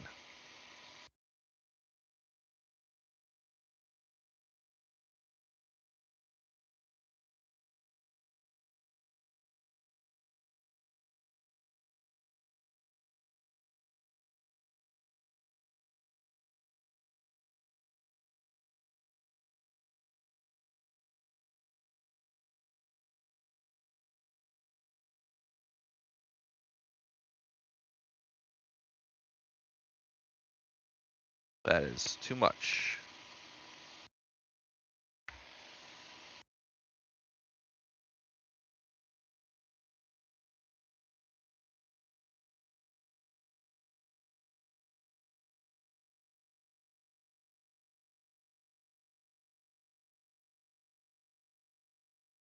That's too much, man. All right.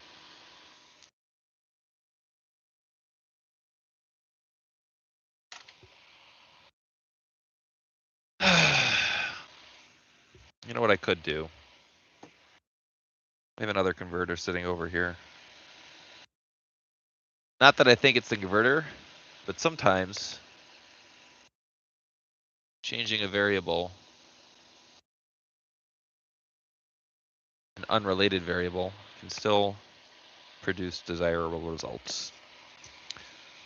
So let's just do that. Why not?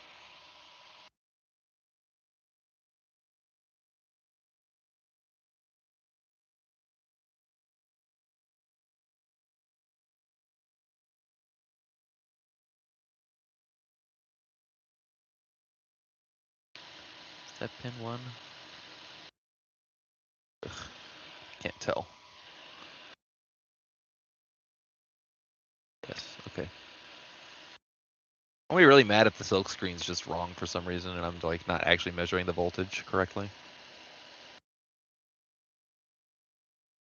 That's it, I'll check next.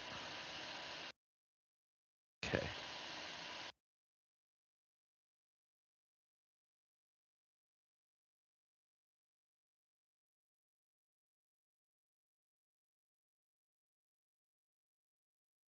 And let's add some flux for good measure. It's hard to do. One hand.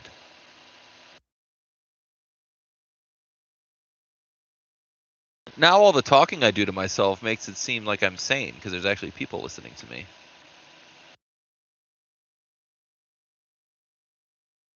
Okay.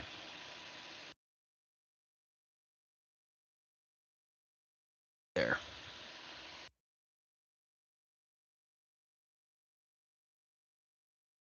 Check the other side for, well, let's cool off. Oh, my computer went to sleep. Hope they didn't screw up the stream. Nope, okay. You know what? Let me change the timeout here while we wait for that to cool off.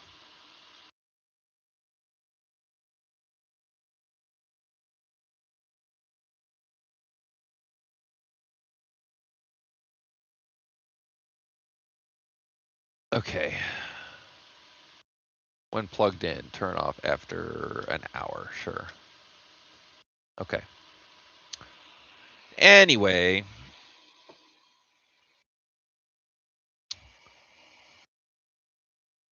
Move this over to my graveyard. The pile of chips that I have is not sorted yet. Check the back. Yeah, I mean, there's nothing that got shorted on that side. So that's fine.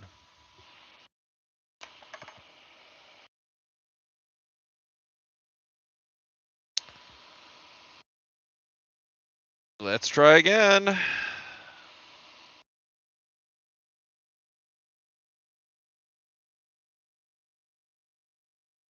Okay. All right, let's just sanity check here. VCC.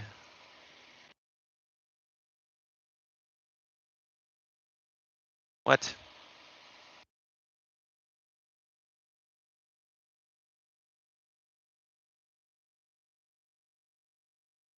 Okay. That might be something.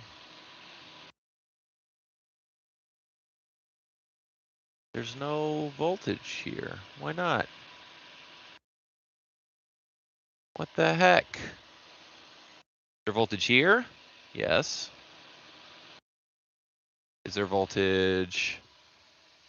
Hold on. Did I blow a fuse somehow? That'd be annoying. Because the whole point is that the PTC stops that. Looks like I blew a fuse. That's stupid. How'd I blow a fuse? Has that been my problem the whole time? I'm gonna be naughty. I'm just gonna short it. I'm gonna do it. You can't stop me. Do as I say, not as I do. Yeah, the real problem I think is that this fuse is undersized. But I didn't have any 2-amp fuses sitting around. All right, let's check.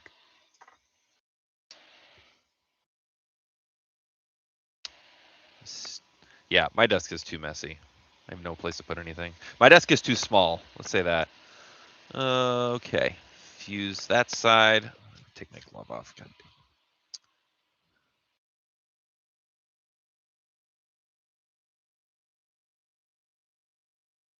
Okay.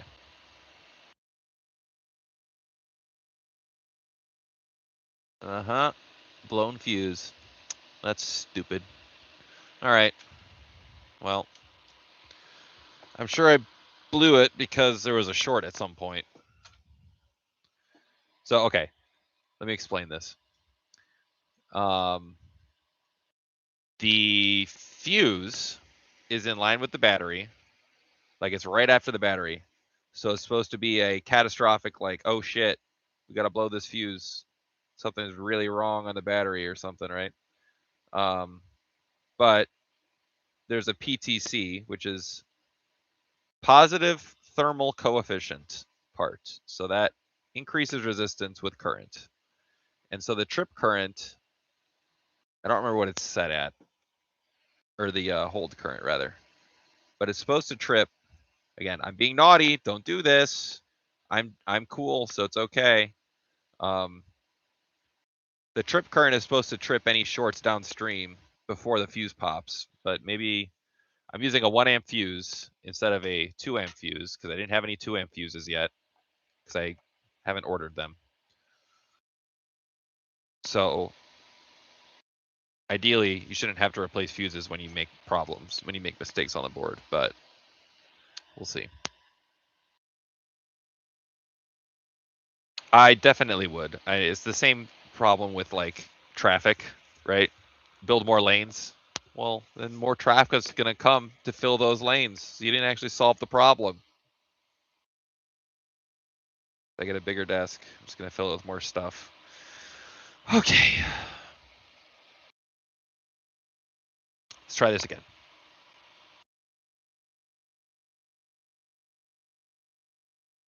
Okay. Nope, not resistance. We need current or voltage. Voltage mode. Okay. VCC. Do we have? We have 3 volts. Excellent. Also, I have a current limit set on my power. Oh, it's kind of high. All right, let's lower that. I don't need a lot of current right now. Okay. Now, switch should be 0. Yep. Okay. Let's measure V out 3 while I turn the switch. Boom. Ah, there we go. We got it. Cool.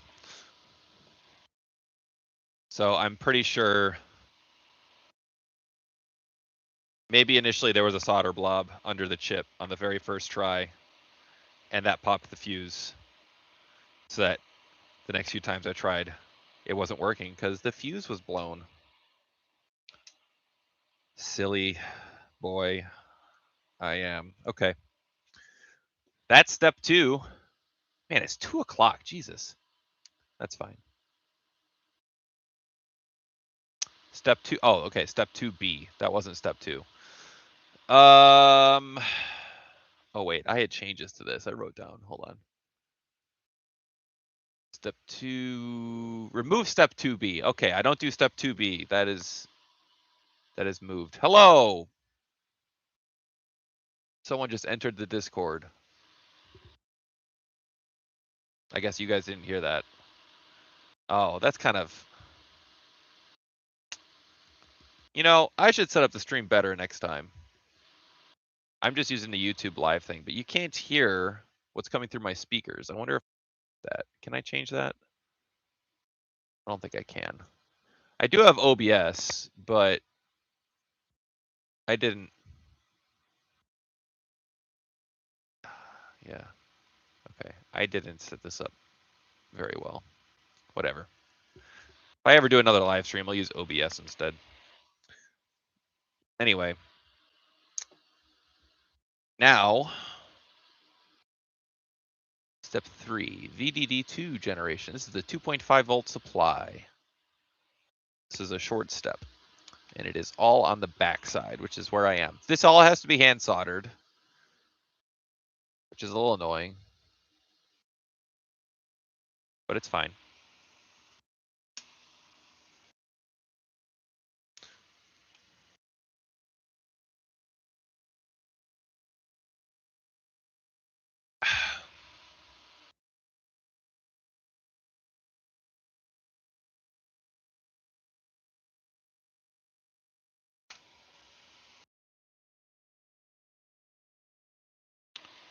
So I'm going to put down some solder tacks here so that it'll be easy to solder on the rest. Okay.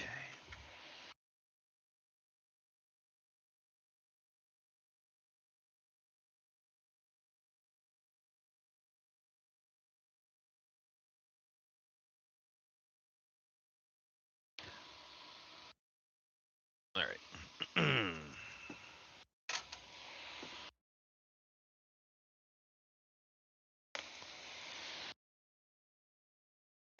Most of these caps are probably just 1 mics. Okay.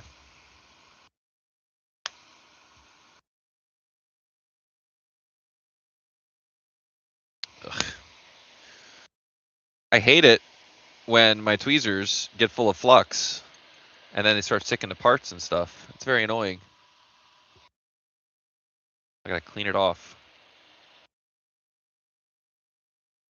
Now I got little fibers. Whatever. Okay.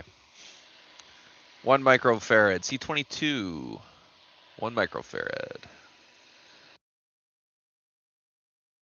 Get off my stupid tweezers. Okay. C80 is 3,300 puffs. For the uninitiated, puffs means picofarads. I think it's stupid. I don't usually use it. Why can't I find the capacitors? Where is it? There we go. C80. Discord person left. Goodbye, Discord person. Okay. C60. 10 mics. Okay.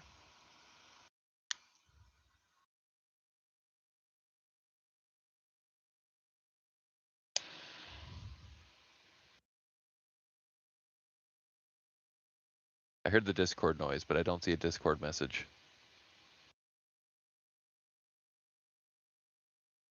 No, whatever. R8. 100K. Oh, it's in another server. Hello. Again. Goodbye again. I think he's having problems with his microphone.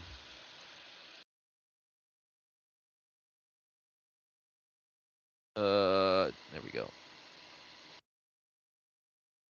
Get off of my damn tweezers.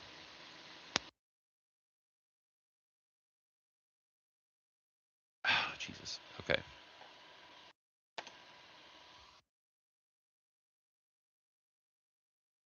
There.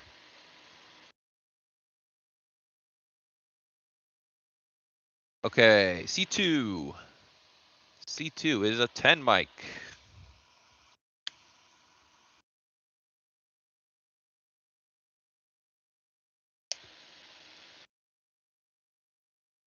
All right, let's tack those down for now, because I think that's all the passives I need. For the uninitiated, passives are what you call parts that don't do anything. Like resistors and capacitors, and I mean, they do stuff, but they don't actively do stuff. The parts that actively do stuff are called actives.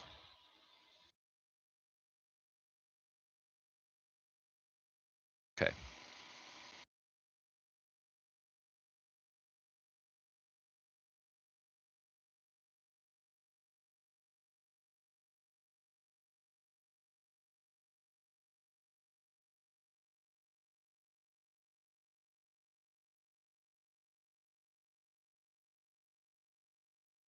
I don't think you guys could see my head in any of these shots.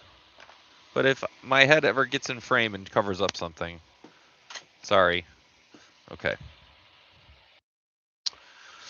Let's see here.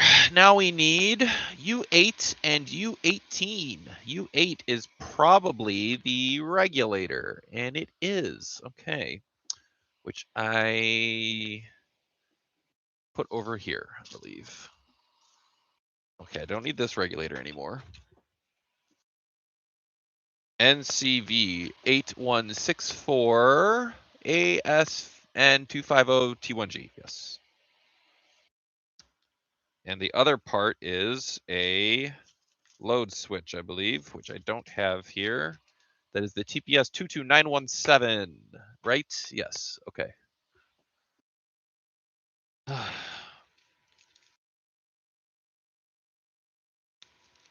look at part numbers so much that I can just kind of recall them off the top of my head. It's kind of indicative of how much I look at this stuff.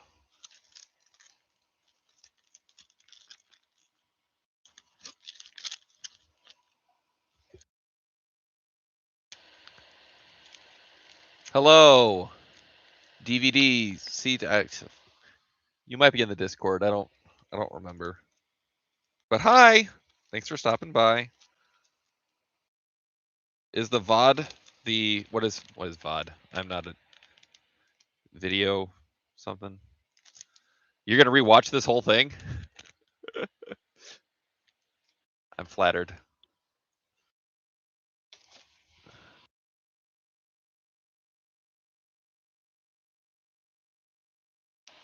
Okay. This is U18. This is the load switch. Oh yes, that'd be great.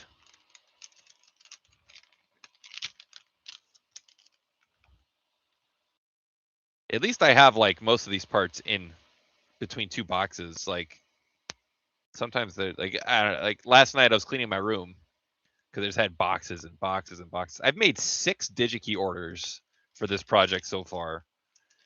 And it's usually because I forgot a part here and there, you know, but like Jesus, so many boxes. All right, this is U18. This is the load switch. Where is pin 1 on this baby? I don't know. I can't see. Okay, here is the time for my super special trick. Paint marker.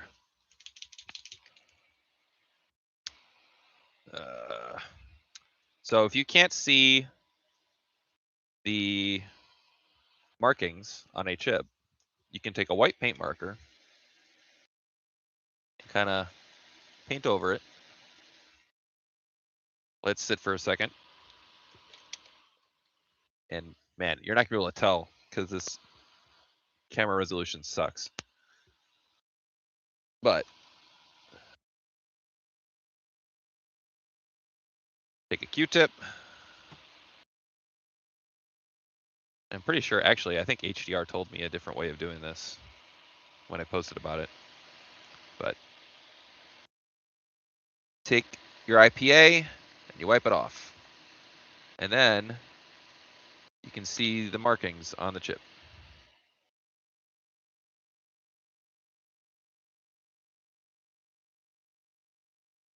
All right, clear tape, that's right. Well, I don't actually have any of that, so. Man, like, you can't see that, can you? Probably not. This camera sucks.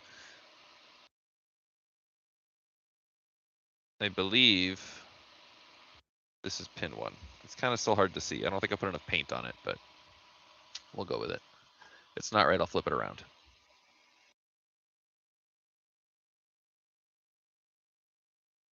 These things are pretty cheap too, so I have plenty of these. God damn it. All right, well, that just screwed it up.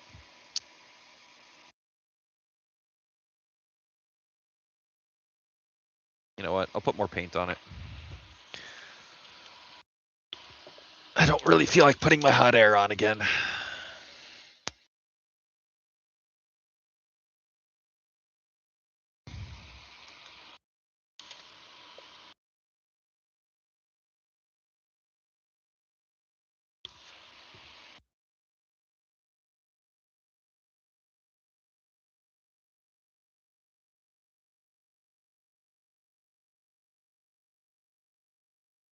Okay.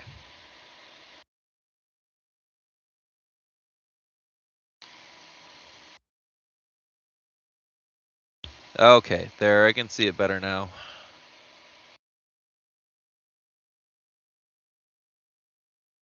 Let's see. Yeah, no, that's not gonna work. I'm probably gonna screw up the focus now. All right. Right? Man, my eyes are bad, but they used to be better than this.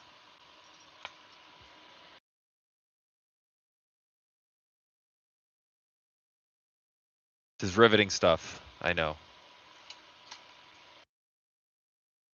Let's use my magnifying lens. I barely use this thing.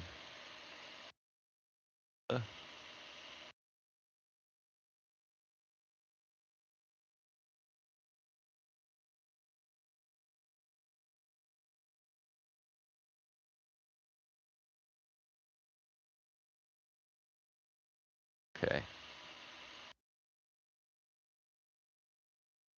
This is pin 1, I believe. Just double check. I thought I could see it better. All right, we'll go with it.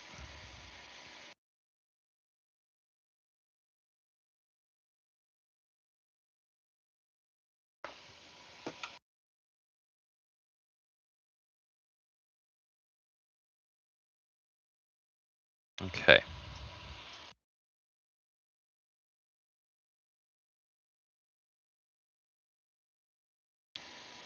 So originally, okay, so this LDO is a very low noise LDO, and I'm using it.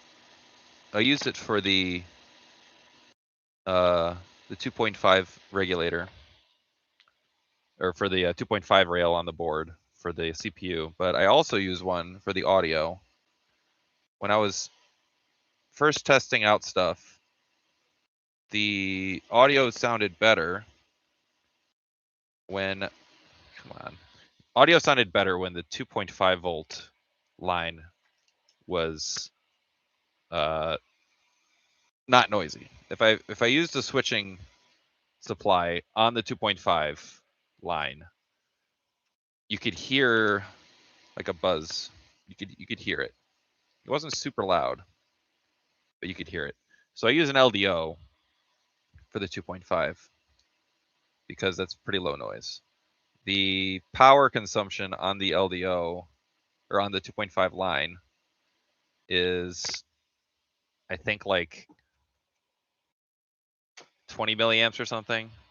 It's not a lot of power loss. I think I calculated out to be like 10, 15 minutes, like battery life at worst. Like it's not much. Why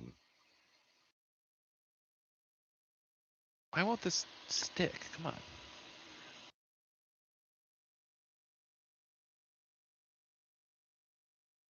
There's one joint that's not sticking. I don't know why. There we go.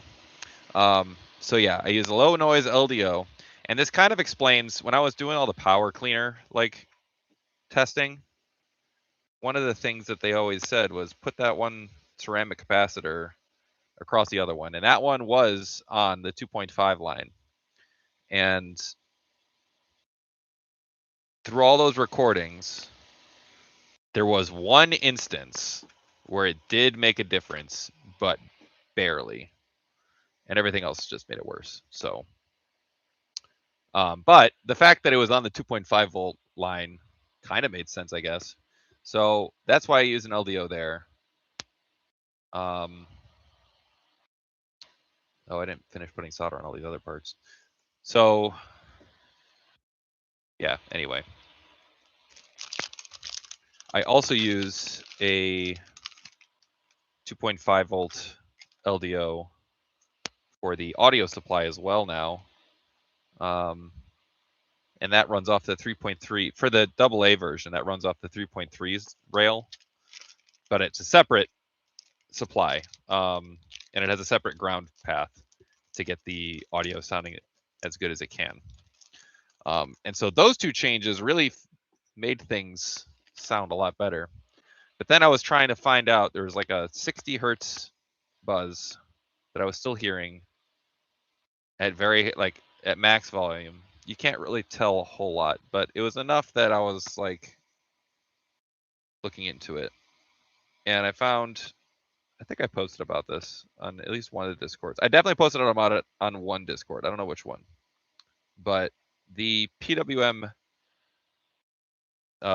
signal coming out of that CPU, any noise that's on the 3.3 volt line will show up on that audio signal, the PWM signal, because that PWM is driven by the 3.3 volts, right?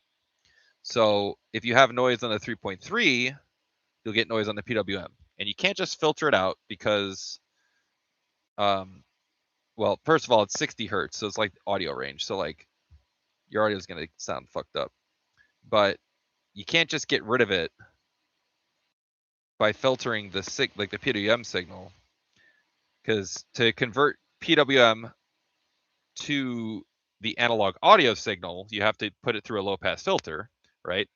And the low pass filter still grabs that 60 hertz signal off of the power because it's superimposed on top of the PWM signal. So you still get the noise even though it's a PWM signal. And I think this is kind of like the source of the noise that everyone's been hearing, and you need a power cleaner to make the power rails better and blah blah blah, right? So even though I had it set up with a modern converter and everything, you can still barely hear it, and it's not based on the screen. It's just always there. You can hear it without the screen. It's not very noticeable. Most people probably don't even notice it's there, but it points to a source of noise that I don't think people have been looking at. So what I did, I have the 2.5 volt LDO for the audio supply. Also powers a buffer circuit. It's just a yes gate basically. So it takes the PWM that has the 60 hertz on it, and then it basically filters out. It changes that PWM to another square wave basically. But now that square wave is referenced off of the clean LDO voltage instead. So that gets rid of the 60 hertz noise. And when I tested it, I didn't have an inverter chip, so I had to use NOR gate, which is this disgusting monstrosity. I just had these through-hole NOR gates.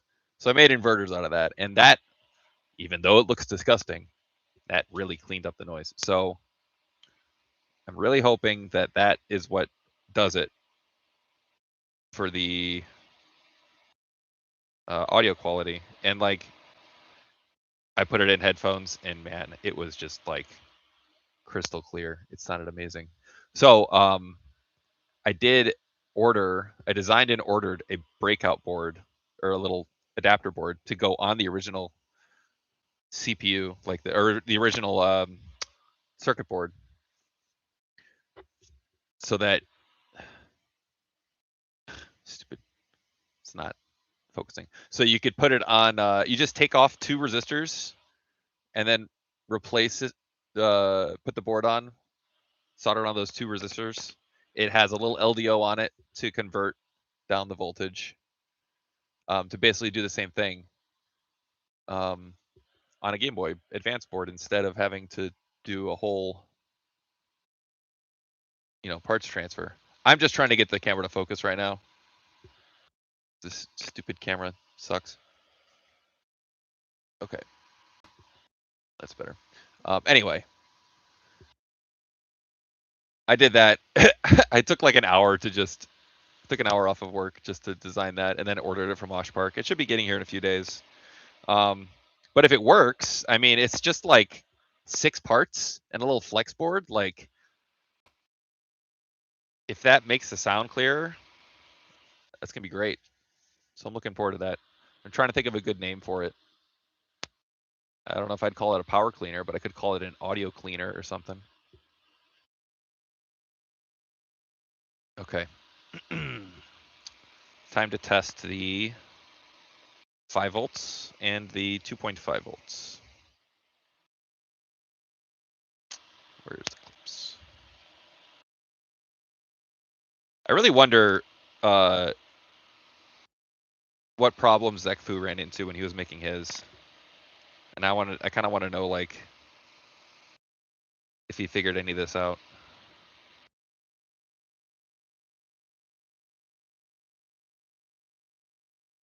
All right. Yeah, he was cool.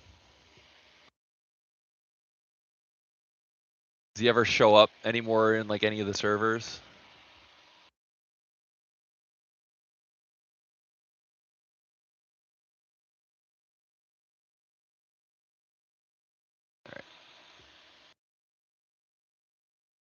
All right, 3.3. That's good. The 5 volt is. Oh, that's not the 5 volt. That's the 5 volt. Am I supposed to be? Oh, that's the wrong 5 volt. Here we go. There we go. 5 volts good. And 2.5. Where is that? Is that this? Nope, that's not it. Oh, it's over here. Yep, 2.5 is good. All right, we got our voltage rails. Everything is working great. Yeah, that sucks. I mean, I got pretty burnt out after a while, so I get it.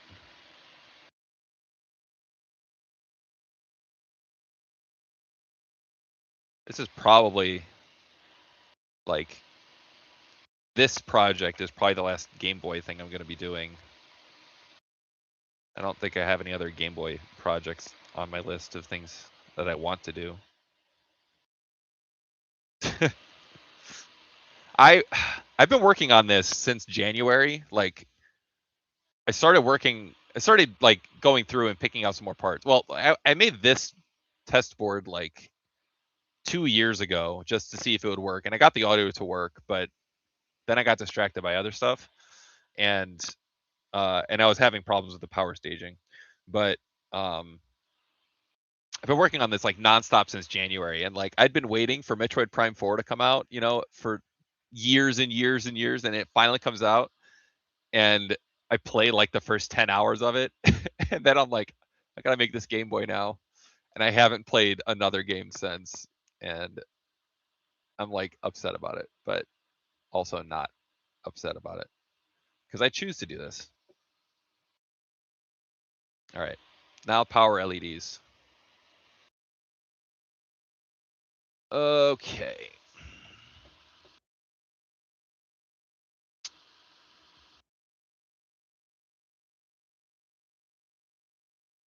Let's see. Okay. You know, I'm just gonna put all of the parts on at once for this. I have an optional okay, so in the instructions I have I have it for the red and green, like the high power, low power, and then I have an optional section for making the red light blink at a low voltage. And I have it split up into 2 parts, so I'm just gonna do it all at once. Okay.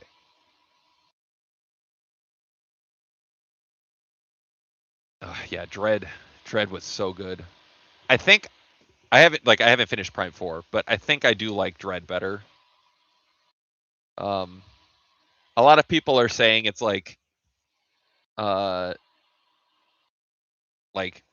it's not as good as Prime 1. I mean, Prime 1's like perfect, almost perfect. So like you can't really get that. They're saying a lot of people are comparing it to like Prime 3. But I liked Prime 3. Like I know some people didn't like it, but I thought it was great. So I've been enjoying it so far. The big worry was like the annoying character, like the annoying nerd character saying stupid quips and stuff. And like you play through Prime 3 and that's in that game too. And it's really, it lasts for like maybe half an hour, and I haven't gotten any more of that. So like it's not people were just making a big deal out of it. It's not that bad.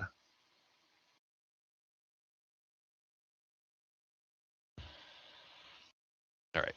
I hate putting these damn LEDs on because I can never be positive I'm getting the polarity correct. All right, green. I am out of green LEDs. This is the last one.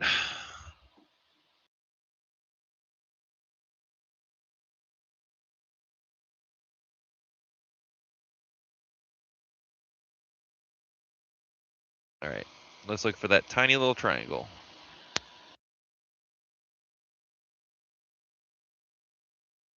I believe it is this way.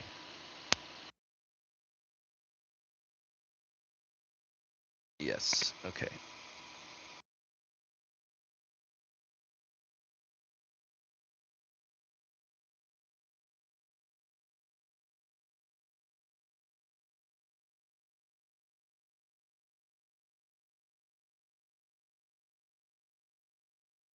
Okay.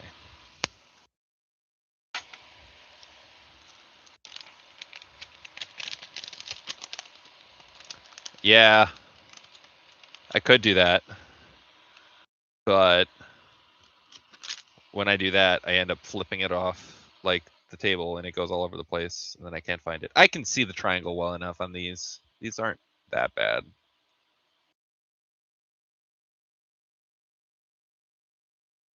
I do have really bad eyes though.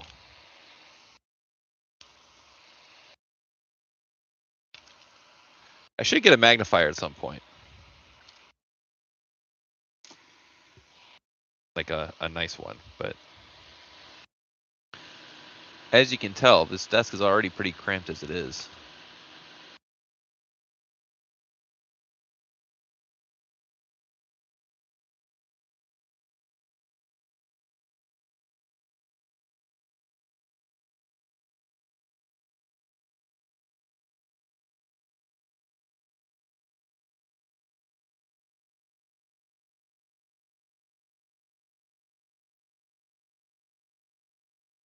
I don't know if you guys know your glasses prescription if you wear glasses, but my son has -7.5 diopters already, and he's only 7 years old, and I feel bad. He's gonna have thick glasses.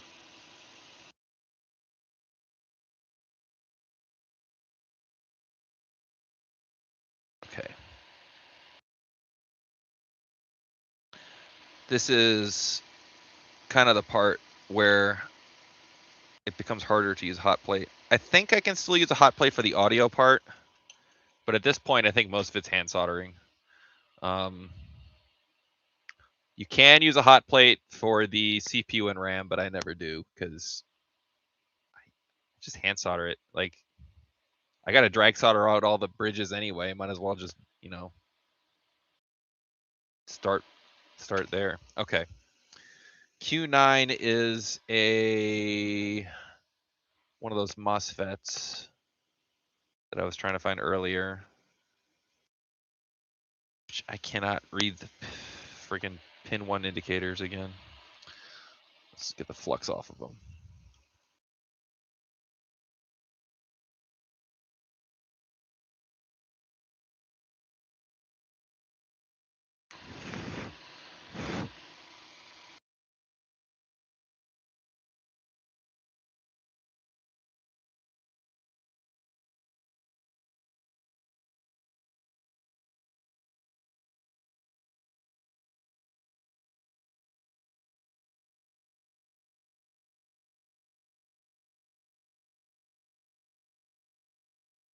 And okay, this is,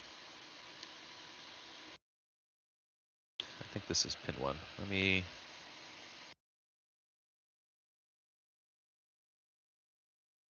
damn it.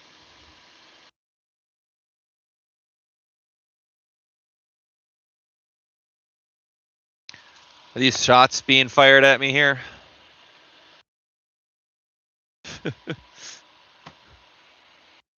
You can't see all the organization I have off screen, okay?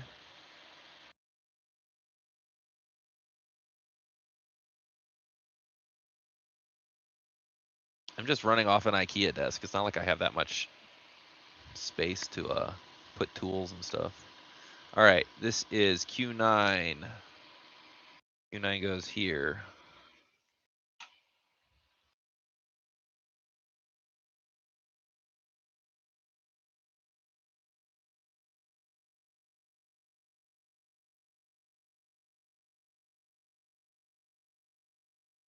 Ugh, my back's gonna hurt after this because I'm hunched over. Okay. U10, that is a voltage detector, I believe, or a supervisor. Yes, it is, which I set aside over here. That is a regulator. That's a FET. There we go.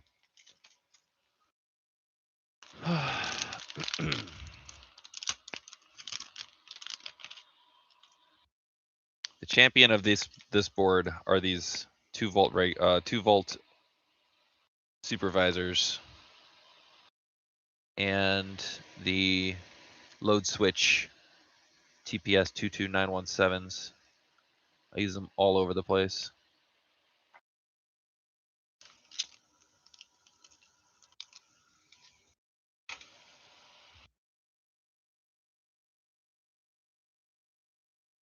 Yeah, I used IKEA for all my stuff. I wanted to I want to keep consistent. Like, I want the furniture in my room to be consistent, and I already have Billy bookshelves. So I just bought a bunch more IKEA furniture to match the color and the style. I mean, it's not too expensive. It's decent enough quality.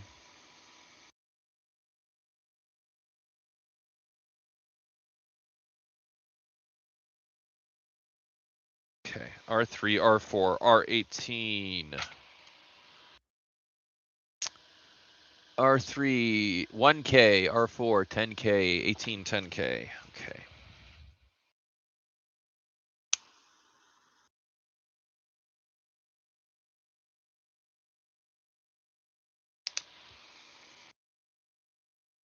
Where is R3? R3's there. 10K, 10K. Yes.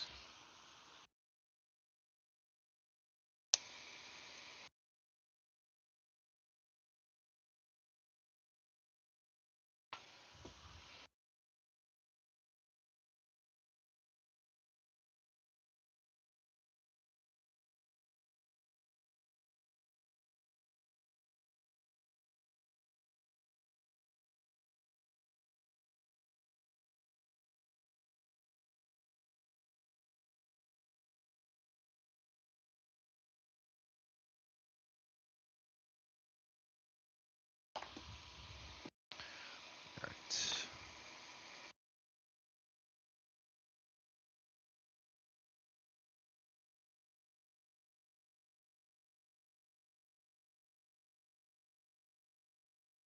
Sorry, I'm not centered. I am not very good at this. Okay. Some flux on here.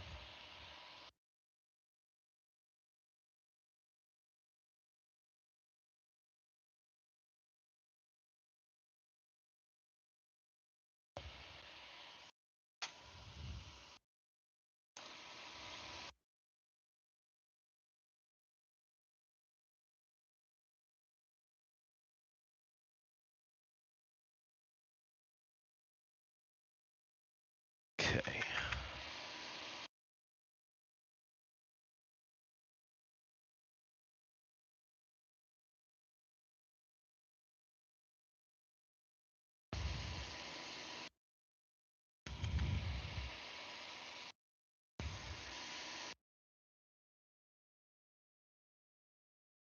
Flux sure is cheating, isn't it?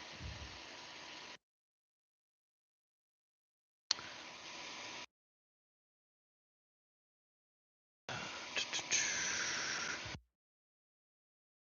think that's good. Okay. Now we'll do the backside, which is C10, C68, R10, R25. Okay.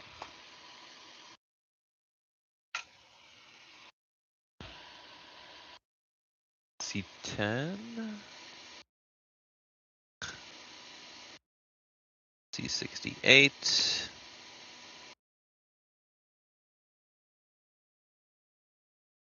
R10, R25. Go. R10 and R25 control the brightness. Maybe you could fit them all on one side if you used like 0201s or something. Which I ain't doing that. Do I have 3.3Ks in here? I don't know if I do. I do.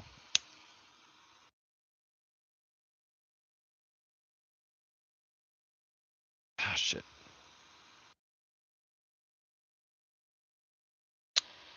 That is R25. R10 is a 20K? Okay.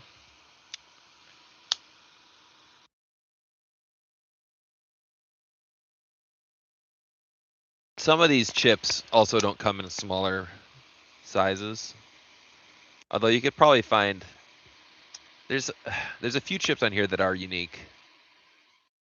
But I guess you could probably figure out other ways of doing it.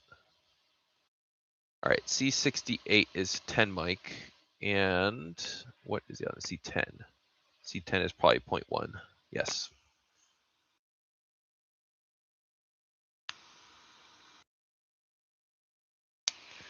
C10, C68 is 10 mic. I think C68 is the capacitor that makes it so the color doesn't start with red every single time you turn it on. Because the voltage has to charge up. And C68 stops that.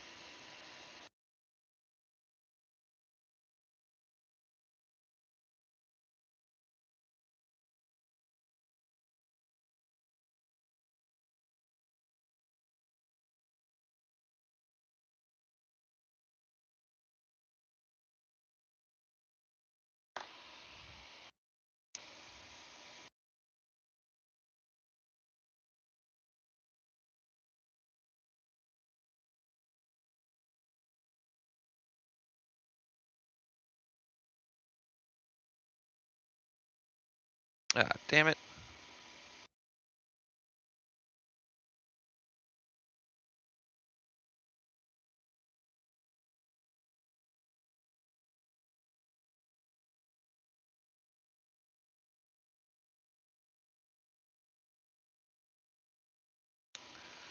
I hate soldering to ground planes. Never comes out nicely without a bunch of flux. Or a little bit of flux anyway. That's fine. Whatever. Okay, so now let's get the red blinking LED. Circuit parts. They're all on the back. Okay. C12. Oh, let me check my. Yeah, okay. C12, C44. Basically all these. Let's just throw down some solder here.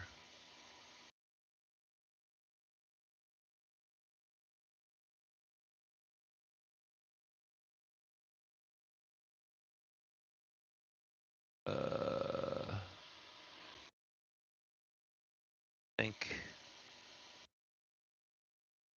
R65. Is that in here? Yes. Okay.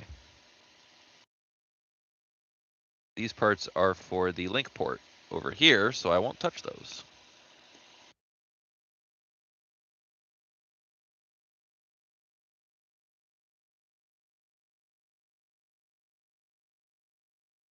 That's a big blob. Okay. I think. Oh, and U14.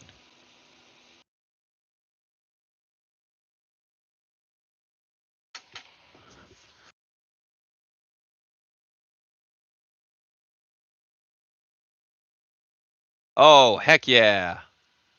I'm glad that worked out because now I don't have to make an adapter board. Or are you? Oh, rewiring worked. Okay. Well, if you happen to make another one, try the ROM swap method. I don't think I'm going to be able to get to it. Well, I will get to it eventually, but I'm really trying to get this finished. All right, let's see here. R58 is a 5.1K. Why did I make it that? Oh, that's why. R50, oh shit, where'd I go? Okay.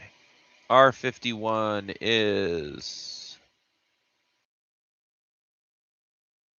where is it? Did I change the part number? Oh, I did change the part number. Oh, no, it's R58. Okay, not R51. R58 goes here. R63 is 100K.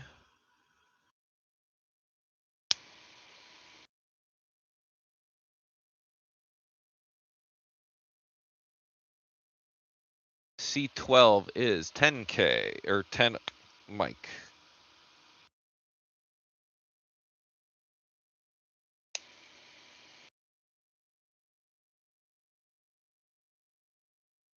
C44 is 1 mic.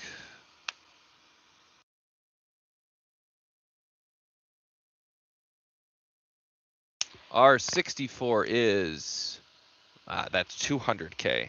I remember I changed that number. Where are my 200K resistors?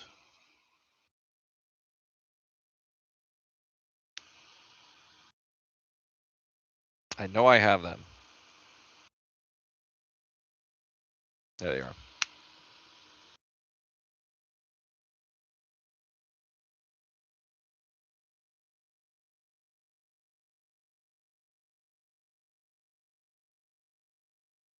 $200K is R64. R66 is 100K.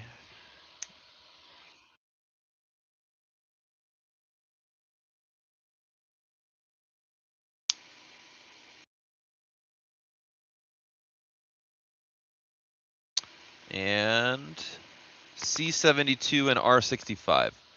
R65 is 100K. C72 is a 0.1 mic.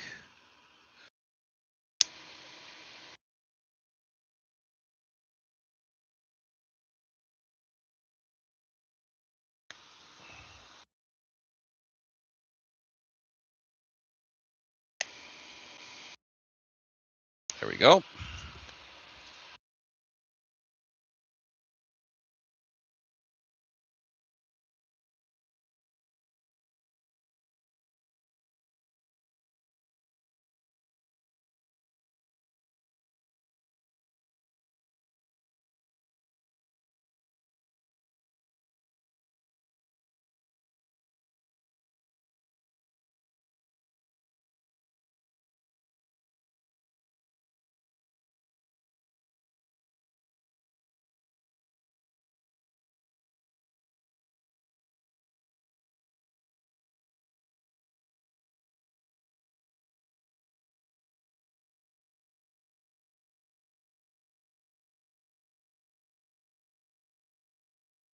And this is the fourth one of these I've made. This is like such a slog sometimes.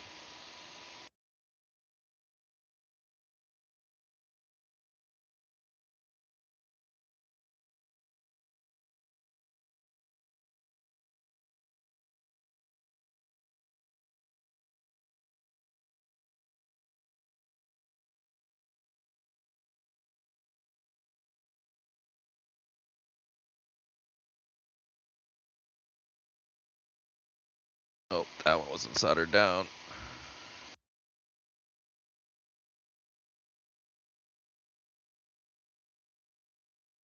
Damn it. Well, that's disgusting.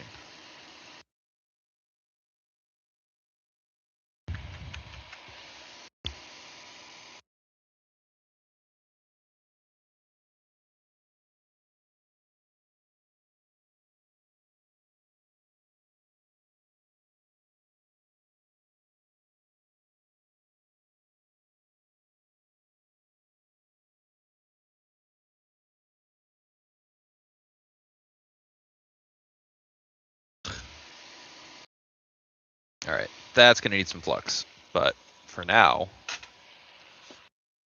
we will put on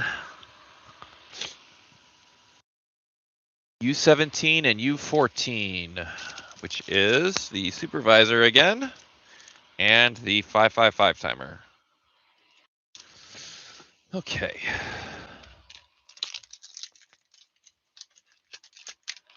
The 555 timer is the U14.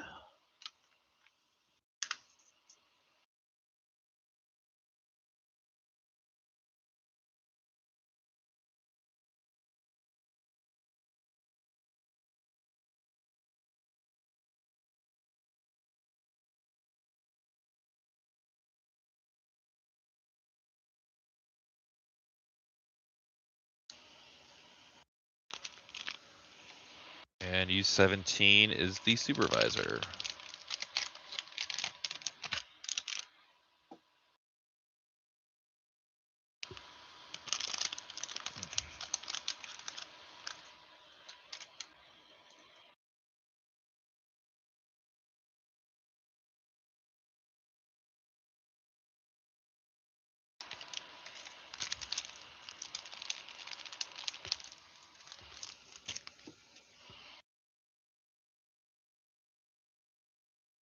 And Q5, I forgot about Q5. That's one of those FETs that I had to take off the other board.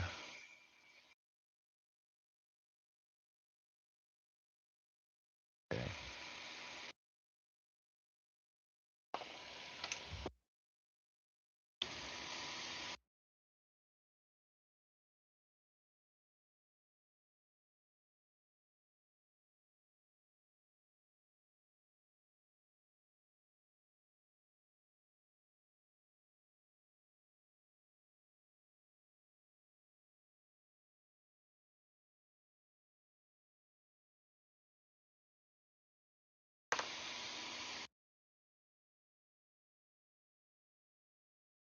Ah, shit.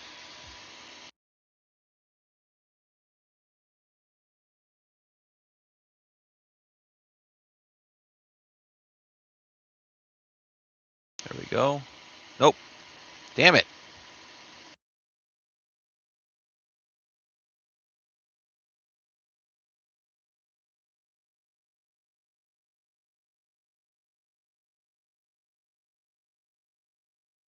Okay. Throw some flux on here.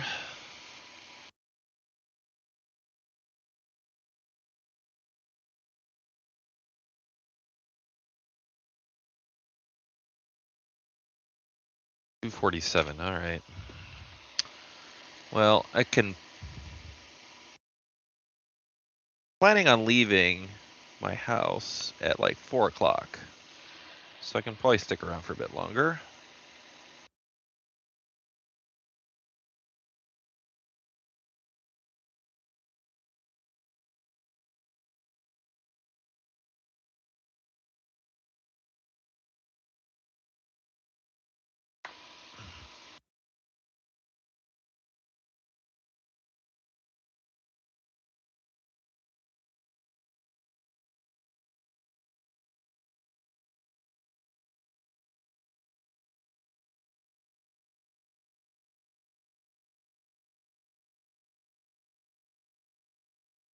Come on.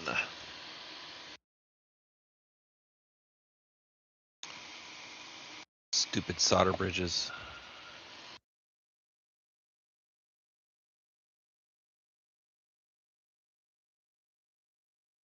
I feel like. Oh, it's just the reflection of my lamp. It's fine.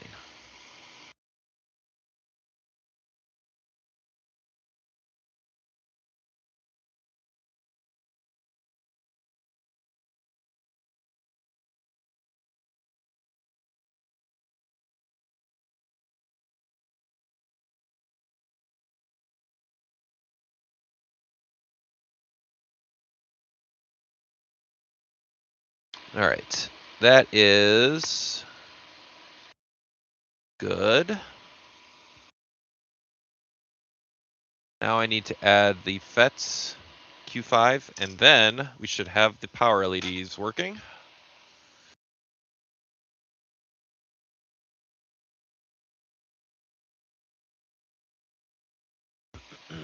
Q5, pin 1 here.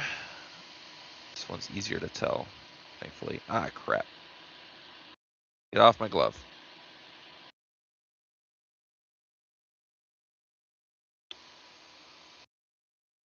Is that actually pin 1 now? I can't tell. Okay.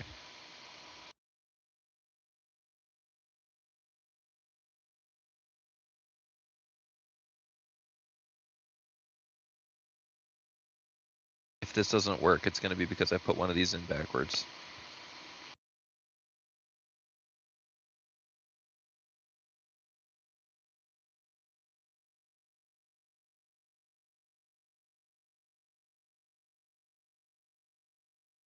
Come on.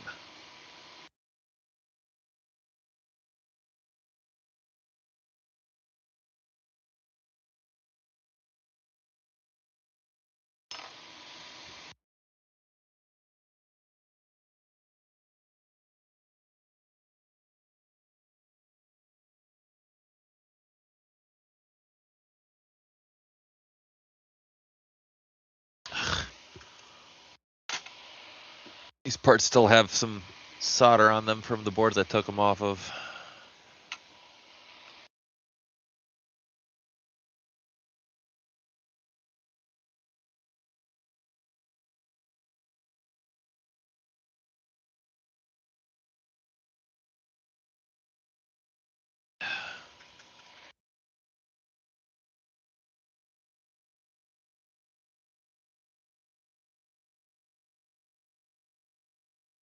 That's not on there very well, but I think it'll be fine. I think it's a bit crooked. Well, whatever. All right, let's try it out.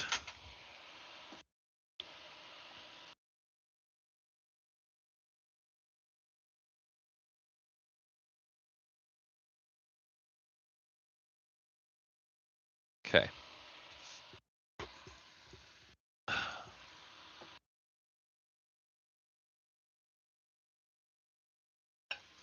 Okay, let's go.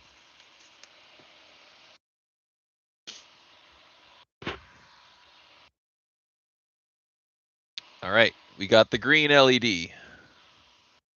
Here, I'll turn off the. Oh, I'll shut these.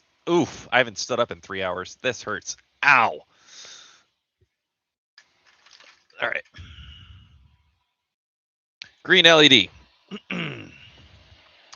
Let us change the voltage.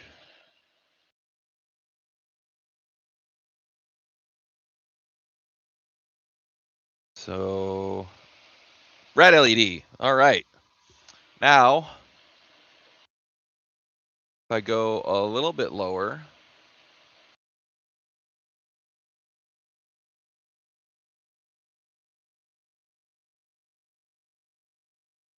Nope. Just died on me. Maybe I set the threshold too low.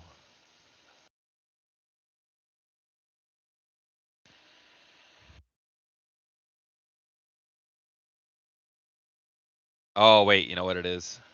I have a really long RC time constant on it. That's what I'm going to say is the reason. Okay, what's the trigger voltage? Let me look here. Trigger is 2.1. Is that accurate? Let's see. 2.1 times 100K divided by 105K.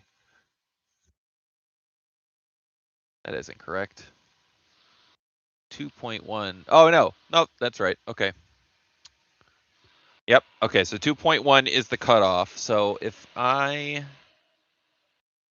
set it to 2.07.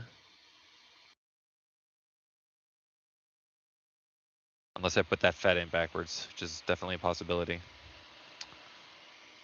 Let's measure the voltage on here.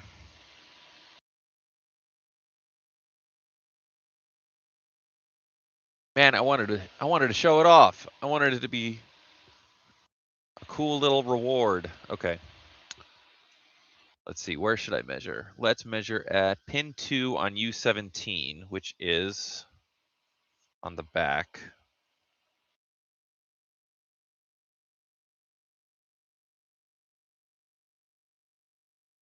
Okay. U17 is here, pin 1, pin 2 is in the middle. Is there a better place to measure that? Okay, C12, where is C12? There. Oh, it's 1.97, so it should be triggering it.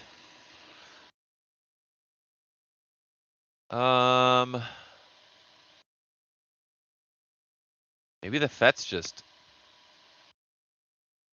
wait a minute. Yeah, okay, that's fine. R66, where's R66?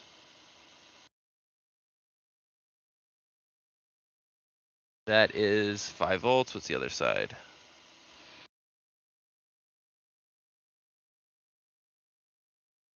Okay, well that's something.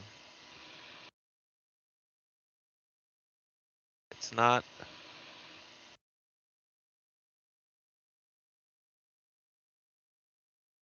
pulling down. Interesting. Is that because I have it in backwards?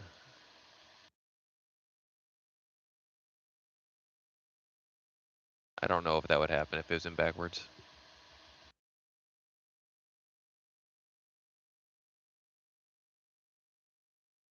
R65 is here. That's 0. That is 5. Okay. Wait, is that 0? Sorry guys, I'm talking to myself here. R65. Check that voltage. That is 0 volts. And the top is 5 volts. So if it's 0, then that means that FET is on, which means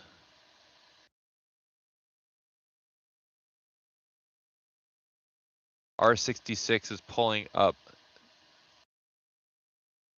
Yeah, okay, that's correct. R66 is on both sides. Yes, okay, that's correct.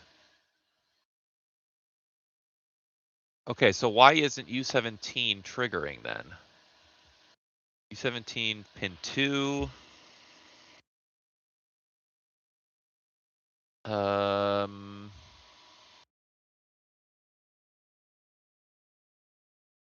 Did I put it in? No, we can't put it in backwards. U17 only goes in one way. All right, so that should be, okay, that's fine. Pin 2 is right there. 1.97, that's, hello, R. Brady. I make electronics. How did you get here? Did YouTube just suggest it? It's interesting. All right, what if I lower this a little bit more? Is it gonna blink?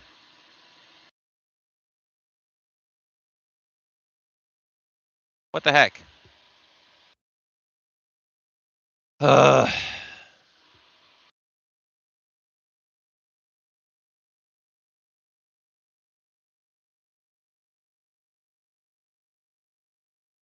All right, so for some reason, the voltage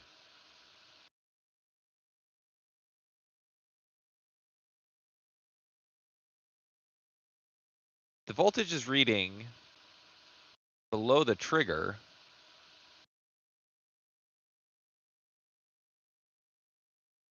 So it should be pulling it down. Should be blinking.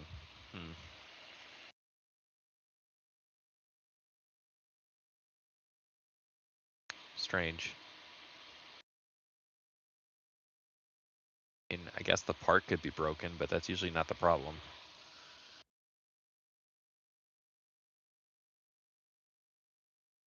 And it's off. Okay.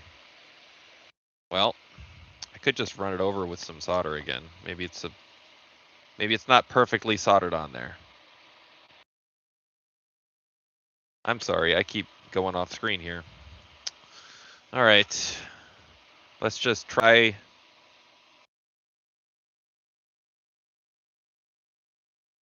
reflowing it.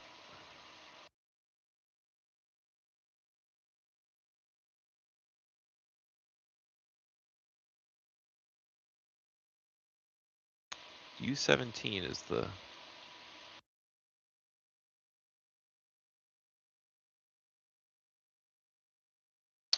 part that's giving me problems here. Maybe there's just not enough solder on that joint. Maybe that's it. Actually, yeah, it kind of looks like maybe there's not enough solder there. That's my hopium. If pin 3 wasn't grounded, then that's what would happen. Jeez. Not sure why I'm having so much problem with SOT23 part here. This is supposed to be easy.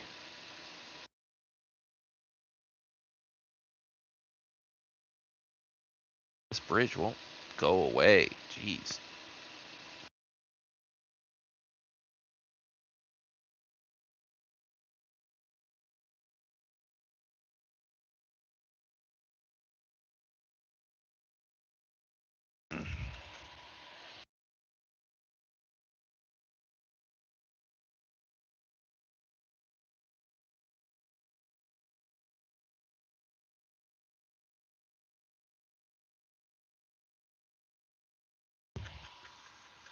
What do pins 2 and 3 even do? Oh, they definitely cannot be shorted together. There we go. Okay. Well, let's try it again.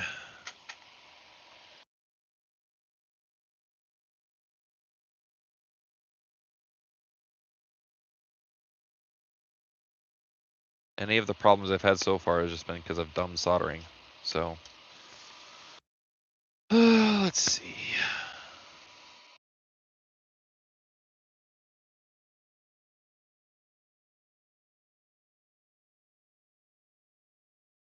Okay.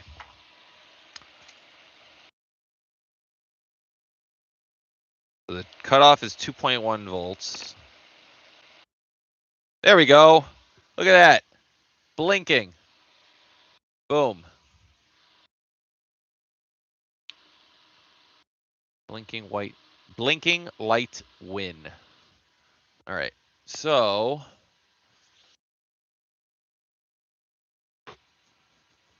it's 3 o'clock.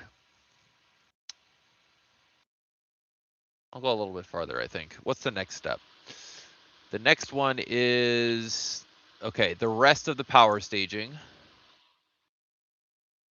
And then after that would be putting the CPU on. I don't think I'll put the CPU on today because I need to eat breakfast. I haven't eaten yet today, and I have somewhere to be later. So let's see. Step 5, is that what I'm on? Yes. I'm looking at my notes. I changed it a bit. Oh,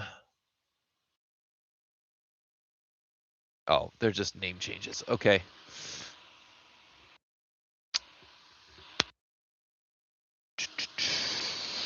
All right.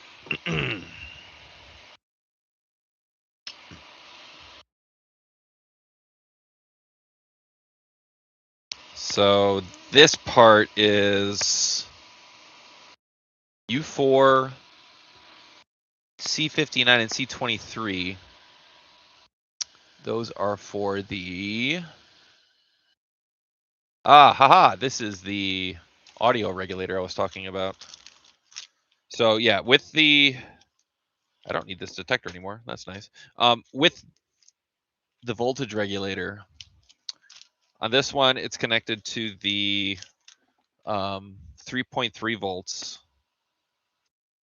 And it powers the audio. The maximum power that I measured on an audio, like for the audio supply, which would be when the speaker is on full volume, and it's playing loud music. So like the intro of Pokemon is pretty loud. So that's been like the baseline I was using. The power draw is about 100 milliwatts. So 100 milliwatts at 2.5 volts is 40 milliamps. And 40 milliamps, so dropping from 3.3 volts down to 2.5 is a 0.8 volt drop. So 0.8 times 40 milliamps. What is that? 32 milliwatts?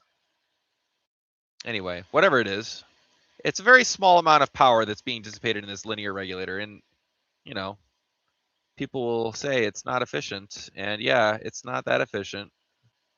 But if it makes the sound clearer, which is kind of the main goal of this whole thing, is to, like, you know, make the best sounding, best performing Game Boy there is that you can get. I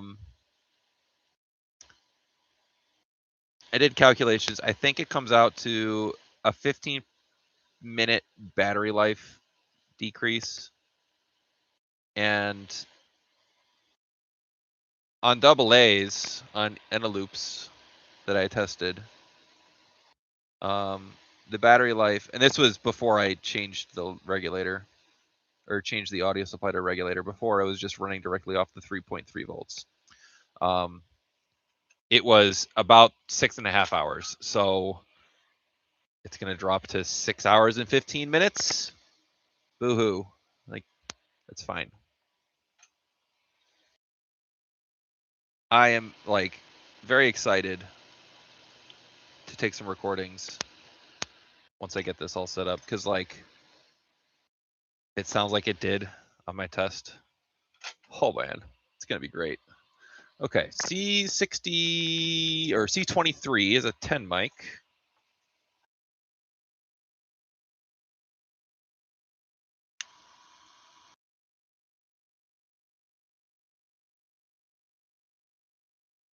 And C59 is another 10 mic. Oop, where'd it go? I dropped it.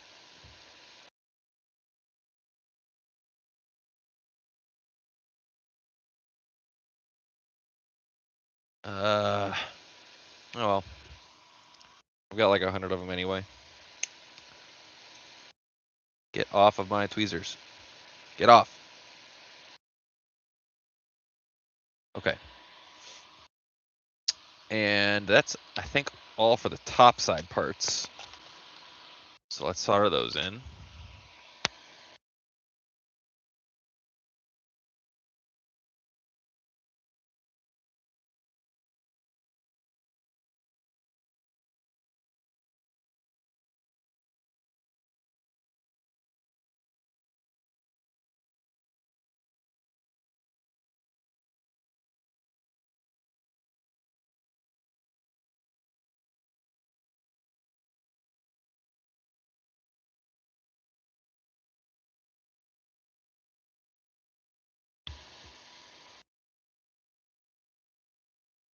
Just bump the camera again. All right. So that's set. That's the audio voltage. And the backside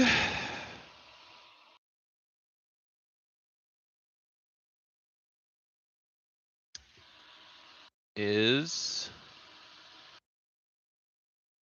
C61. Oh, what is this? This is the VDD5. Oh, wait.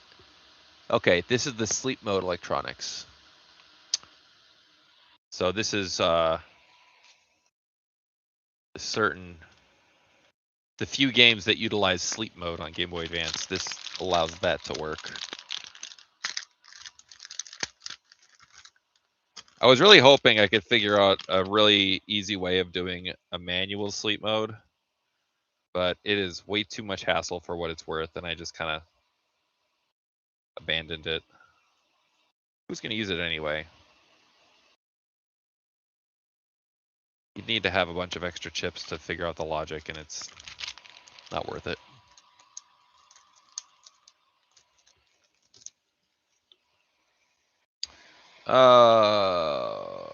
Where did I put? There it is.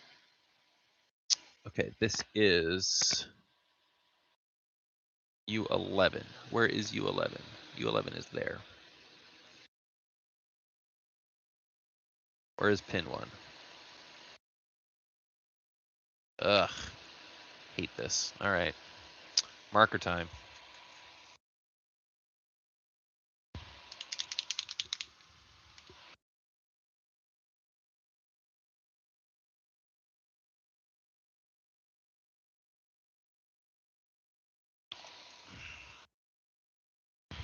Okay.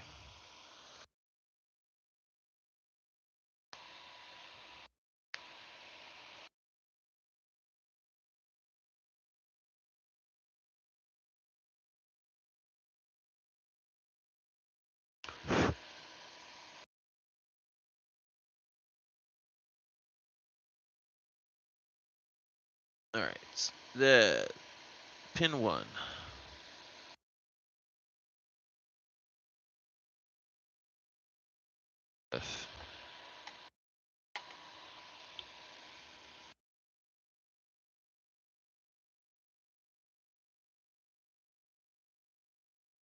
Okay. Pin 1 is the top left. How I'm holding it.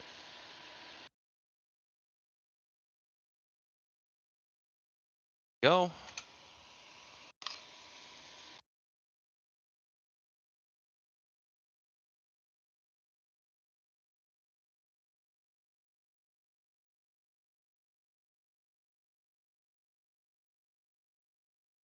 Okay. And now we need R7. Oh, R7. That is for the screen, I believe. Oh, we need C6. Okay, let's do C61. C61 is another 3,300 puff. Where is that? C61 right there? Yes. And then I think C65, I think I took that off. Yes, I did. Okay. R7 is, gotta go to the other page.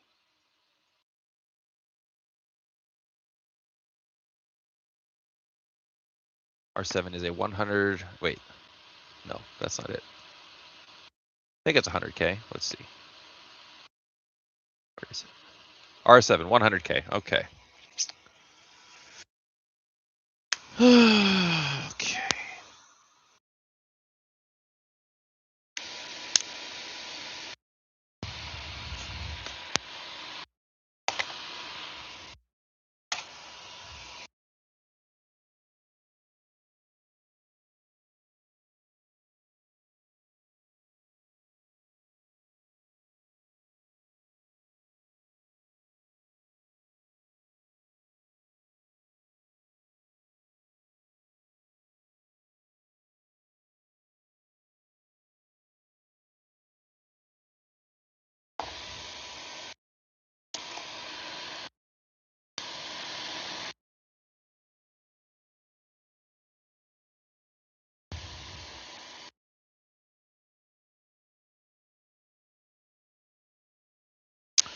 Man, it's kind of tight.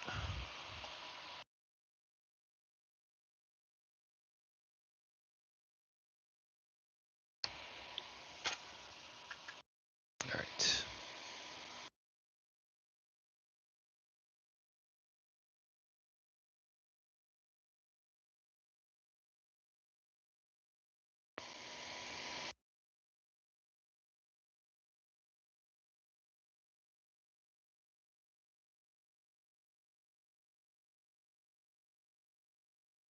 All right. I think that side's good. A bit blobby, but that's fine.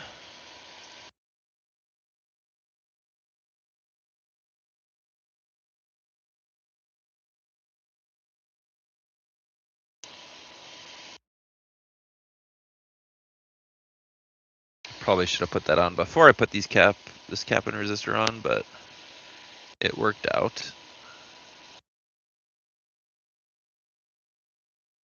Okay. Step 5. Done. Verify. Test 5. Time for test 5.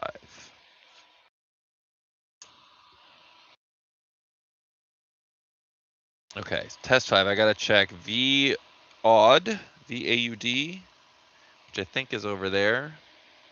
Oh no. I didn't fix the label. That's something to change. That's fine. Okay, and VDD5. That's the other thing I gotta check.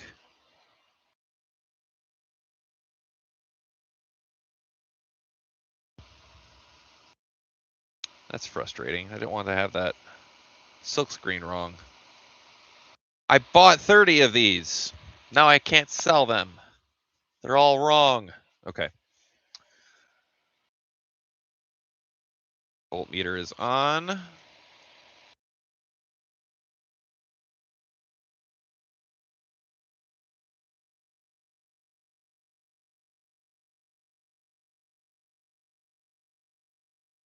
And this is the audio voltage, 2.5. Excellent. And VDD5, where is that? It might not be marked on this side. Probably marked on the other side. Yes. Here. Yep, there we go. Excellent. Test 5 complete. I think at this point, the next step is to start putting the CPU and screen and stuff on. So I think I'm going to stop here. Let me just double check. Yes, the next step is to put LCD connector and CPU and RAM, and that's just too much.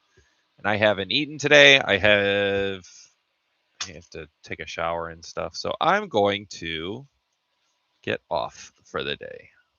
I don't think I'm going to stream again because I'm doing this. I took a day off of work to do this, and nobody's in my house right now. So I have the house to myself. But I don't usually have the house to myself. And my room is right next to my kids' rooms, and I can't like really talk a lot after they go to sleep because that'll wake them up. So I'm not going to stream again, but I will probably work on this more tonight and hopefully be able to get some recordings or something. It is quite a chill day. I am going to the Bernie Sanders rally in a few hours, and I'm looking forward to it. So I figured I got my Game Boy boards in, might as well take a few hours to do that, clean the house a bit without kids running around, and go be with a bunch of people screaming in a stadium. So yeah, I'll probably have some recordings of the audio soon. I really hope that it comes out good. Yeah, we're on the home stretch here. I think we're almost done with this. If it didn't take so damn long to put together, probably could have been done earlier, but all right, well, thanks for hanging out. Oh, I don't know if I'm going to buy any merch. Today is May Day. You're not supposed to buy anything today. But anyway, all right. I will catch you guys later. Thanks for hanging out. 3 hours and 20 minutes. Not bad. All right.